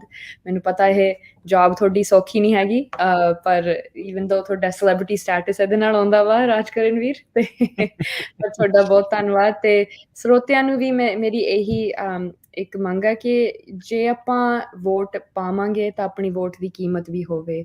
ਇਹ ਮੌਕਾ ਆਪਣੇ ਲਈ ਬਹੁਤ ਇਤਿਹਾਸਿਕ ਆ। ਆਪਾਂ ਪਹਿਲੀ ਵਾਰ ਇੱਕ ਕਦਮ ਲੈ ਰਹੇ ਹਾਂ ਕਿ ਵੀ ਆਪਣੀ ਸਿਟੀ ਕਾਉਂਸਲ ਤੇ ਆਪਣੀ ਰੈਪਰੈਜ਼ੈਂਟੇਸ਼ਨ ਹੋਵੇ ਤੇ ਭਾਵੇਂ ਤੁਸੀਂ ਪਹਿਲੀ ਵਾਰ ਵੋਟ ਪਾ ਰਹੇ ਹੋ, ਭਾਵੇਂ ਤੁਸੀਂ ਹਮੇਸ਼ਾ ਹਰ ਸਾਲ ਵੋਟ ਪਾਉਂਦੇ ਹੋ, ਮੈਂ ਤੁਹਾਡੇ ਮੂਹਰੇ ਇਹੀ ਰਿਕੁਐਸਟ ਕਰਦੀ ਹਾਂ ਕਿ ਵੀ ਆਪਾਂ ਇੱਕ ਵੈਲ ਕੁਆਲੀਫਾਈਡ ਕੈਂਡੀਡੇਟ ਨੂੰ ਸਿਟੀ ਕਾਉਂਸਲ ਵਿੱਚ ਪਹੁੰਚਾਈਏ ਤੇ ਉਹਦੇ ਵਿੱਚ ਇਹ ਜਿੱਤ ਵੀ ਆਪਣੀ ਆ, ਹਾਰ ਵੀ ਆਪਣੀ ਕਮਿਊਨਿਟੀ ਦੀ ਆ, ਪਰ ਆਪਾਂ ਕੋਸ਼ਿਸ਼ ਰੱਖਣੀ ਆ ਕਿ ਵੀ ਆਪਣੀ ਕਮਿਊਨਿਟੀ, ਆਪਣੇ ਬੱਚਿਆਂ ਦਾ ਭਵਿੱਖ ਮੂਹਰੇ ਰੱਖਿਆ ਜਾਵੇ ਤੇ ਉਹ ਲੋੜਵੰਦ ਸਹੂਲਤਾਂ ਆਪਣੀ ਫਾਈਨਲੀ ਉਹ ਪੂਰੀ ਹੋ ਸਕਣ। ਤੇ ਜੇ ਤੁਹਾਡੀ ਵੋਟ ਹਜੇ ਨਹੀਂ ਬਣੀ ਤਾਂ ਜ਼ਰੂਰ ਬਣਾਓ, ਕਿਉਂਕਿ ਮੇਰਾ ਇਹ ਮਕਸਦ ਆ ਕਿ ਵੀ ਜਿੱਥੇ ਲੋਕ ਸਮਝਦੇ ਕਿ ਵੀ ਆਪਾਂ ਘੱਟ ਗਿਣਤੀ ਵਾਲੀ ਕਮਿਊਨਿਟੀ ਆ, ਆਪਾਂ ਉਹ ਵੀ ਉਹਨਾਂ ਨੂੰ ਦਿਖਾਈਏ ਕਿ ਵੀ ਆਪਾਂ ਵੋਟ ਪਾਉਣੇ ਆ ਤੇ ਇਸ ਚੀਜ਼ਾਂ ਦੇ ਵਿੱਚ ਹੁਣ ਆਪਾਂ ਇੱਥੋਂ ਦੀਆਂ ਸਰਕਾਰਾਂ ਦੇ ਵਿੱਚ ਵੀ ਇੰਟਰਸਟ ਲੈ ਰਹੇ ਆ। ਤੇ ਆਖਰੀ ਦੇ ਵਿੱਚ ਇਹੀ ਮੈਂ ਕਹੂੰਗੀ ਕਿ ਵੀ ਜਿਹੜੇ ਆਪਣੀ ਦਸਤਾਰ ਵੀ ਤੇ ਚੁੰਨੀ ਵੀ ਇਕੁਅਲ ਆ ਤੇ ਆਪਣੀਆਂ ਬੱਚਿਆਂ ਨੂੰ ਵੀ ਮੌਕਾ ਮਿਲਣਾ ਚਾਹੀਦਾ ਕਿ ਵੀ ਜਿਹੜੀ ਆਪਣੀਆਂ ਕੌਰ ਨੇ, ਵੂਮਨ ਨੇ, ਉਹਨਾਂ ਨੂੰ ਵੀ ਲੀਡਰਸ਼ਿਪ ਦੇ ਵਿੱਚ ਆਪਣੀ ਛੋਟੀਆਂ ਬੱਚਿਆਂ ਨੂੰ ਵੀ ਉਹ ਮੌਕਾ ਦਿਓ ਕਿ ਵੀ ਉਹ ਵੀ ਦੇਖਣ ਕਿ ਵੀ ਇਹ ਲੀਡਰਸ਼ਿਪ ਦੇ ਰੋਲ ਇਹਨਾਂ ਦੇ ਲਈ ਬਣੇ ਹੋਏ ਨੇ। ਤੇ ਬਸ ਇੰਨਾ ਕਹਿੰਦੇ ਹੋਏ ਭੁੱਲ ਚੁੱਕ ਦੀ ਮਾਫੀ। ਵਾਹਿਗੁਰੂ ਜੀ ਕਾ ਖਾਲਸਾ, ਵਾਹਿਗੁਰੂ ਜੀ ਕੀ ਫਤਿਹ। ਸੋ ਬਿਲਕੁਲ ਜਾਂਦੇ ਜਾਂਦੇ ਮੈਂ ਇੱਕ ਜ਼ਰੂਰ ਇੱਕ ਚੀਜ਼ ਐਡ ਕਰਨਾ ਚਾਹੁੰਦਾ ਵੀ ਆਪਣੀ ਕਮਿਊਨਿਟੀ ਨੂੰ ਦੇਖੋ, ਇੱਥੇ ਆਇਆਂ ਨੂੰ 100 ਸਾਲ ਤੋਂ ਵੱਧ ਦਾ ਵਕਤ ਹੋ ਗਿਆ ਆ। ਇਟਸ ਹਾਈ ਟਾਈਮ ਵੀ ਆਪਣੀ ਰਿਪਰੈਜ਼ੈਂਟੇਸ਼ਨ ਵੀ ਹਰ ਥਾਂ ਦੇ ਉੱਤੇ ਜਿਹੜੀ ਉਹ ਦਿਖੇ, ਚਾਹੇ ਉਹ ਸਿੰਘ ਆ, ਚਾਹੇ ਉਹ ਕੌਰ ਆ। ਸੋ ਆਪਾਂ ਨੂੰ ਦੇਖਣਾ ਚਾਹੀਦਾ ਆਪਣੇ ਬਾਅਦ ਚੋਂ ਆਈਆਂ communities politically they are doing much well off than us. So ਆਪਾਂ ਨੂੰ ਇਸ ਚੀਜ਼ ਵਾਲੇ ਪਾਸੇ ਨੂੰ ਜਿਹੜਾ ਉਹ ਜਾਣਾ ਚਾਹੀਦਾ ਤੇ ਇਹ ਵਧੀਆ ਸ਼ੁਰੂਆਤ ਆ। ਕੱਲ੍ਹ ਵੀ ਆਪਾਂ ਇੱਕ ਹੋਰ ਜਿਹੜੀ ਕੁੜੀ, ਸਿੱਖ ਪੰਜਾਬਣ ਕੁੜੀ ਆ, ਉਸ ਦੇ ਨਾਲ ਗੱਲਬਾਤ ਤੁਹਾਡੀ ਕਰਵਾਈ ਸੀ। ਅੱਜ ਵੀ ਤੁਹਾਡੀ ਇੱਕ ਵਾਰੀ ਫਿਰ ਇੱਕ ਗੱਲਬਾਤ ਕਰਵਾਈ ਆ। ਸੋ ਜੇ ਜਿੰਨੇ ਵੀ ਸਾਡੇ ਸਰੋਤੇ ਤੇ ਦਰਸ਼ਕ ਸੁਣ ਦੇਖ ਰਹੇ ਆ, ਤੁਹਾਡੇ ਇਲਾਕੇ ਦੇ ਵਿੱਚ ਵੀ ਜੇ ਕੋਈ ਕੈਂਡੀਡੇਟ ਆਪਣੇ ਜਿਹੜੇ ਵਿਚਾਰ ਆ ਸਾਡੇ ਸਰੋਤਿਆਂ ਦਰਸ਼ਕਾਂ ਦੇ ਨਾਲ ਸਾਂਝੇ ਕਰਨਾ ਚਾਹੁੰਦੇ ਆ, ਤਾਂ ਉਹਨਾਂ ਦਾ ਸੰਪਰਕ ਜਿਹੜਾ ਤੁਸੀਂ ਜ਼ਰੂਰ ਸਾਡੇ ਨਾਲ ਕਰਵਾਓ। ਅਸੀਂ ਵੀ ਉਹਨਾਂ ਤੋਂ ਜਿਹੜੇ ਇੱਦਾਂ ਹੀ ਸਵਾਲ ਜਵਾਬ ਜਿਹੜੇ ਆ ਉਹਨਾਂ ਇਲਾਕੇ ਦੇ ਨਾਲ ਸੰਬੰਧਿਤ ਜਿਹੜੇ ਉਹ ਕਰ ਸਕਦੇ ਹਾਂ। ਤੇ ਮਨਪ੍ਰੀਤ ਕੌਰ, ਇੱਕ ਵਾਰੀ ਫਿਰ ਧੰਨਵਾਦ, ਮਿਹਰਬਾਨੀ ਤੇ ਬੈਸਟ ਆਫ ਲੱਕ। ਸਾਨੂੰ ਪਿਆਰ ਭਰੀ ਸਤਿ ਸ਼੍ਰੀ ਅਕਾਲ ਜੀ। ਸਤਿ ਸ਼੍ਰੀ ਅਕਾਲ। ਤੇ ਸਰੋਤੇ ਪ੍ਰੋਗਰਾਮ ਦੀ ਸਮਾਪਤੀ ਆ। ਮੇਰੇ ਵੱਲੋਂ ਵੀ ਤੁਹਾਨੂੰ ਸਭ ਨੂੰ ਪਿਆਰ ਭਰੀ ਸਤਿ ਸ਼੍ਰੀ ਅਕਾਲ। ਸੁਣਦੇ ਰਹੋ, ਦੇਖਦੇ ਰਹੋ ਪੰਜਾਬੀ ਰੇਡੀਓ USA।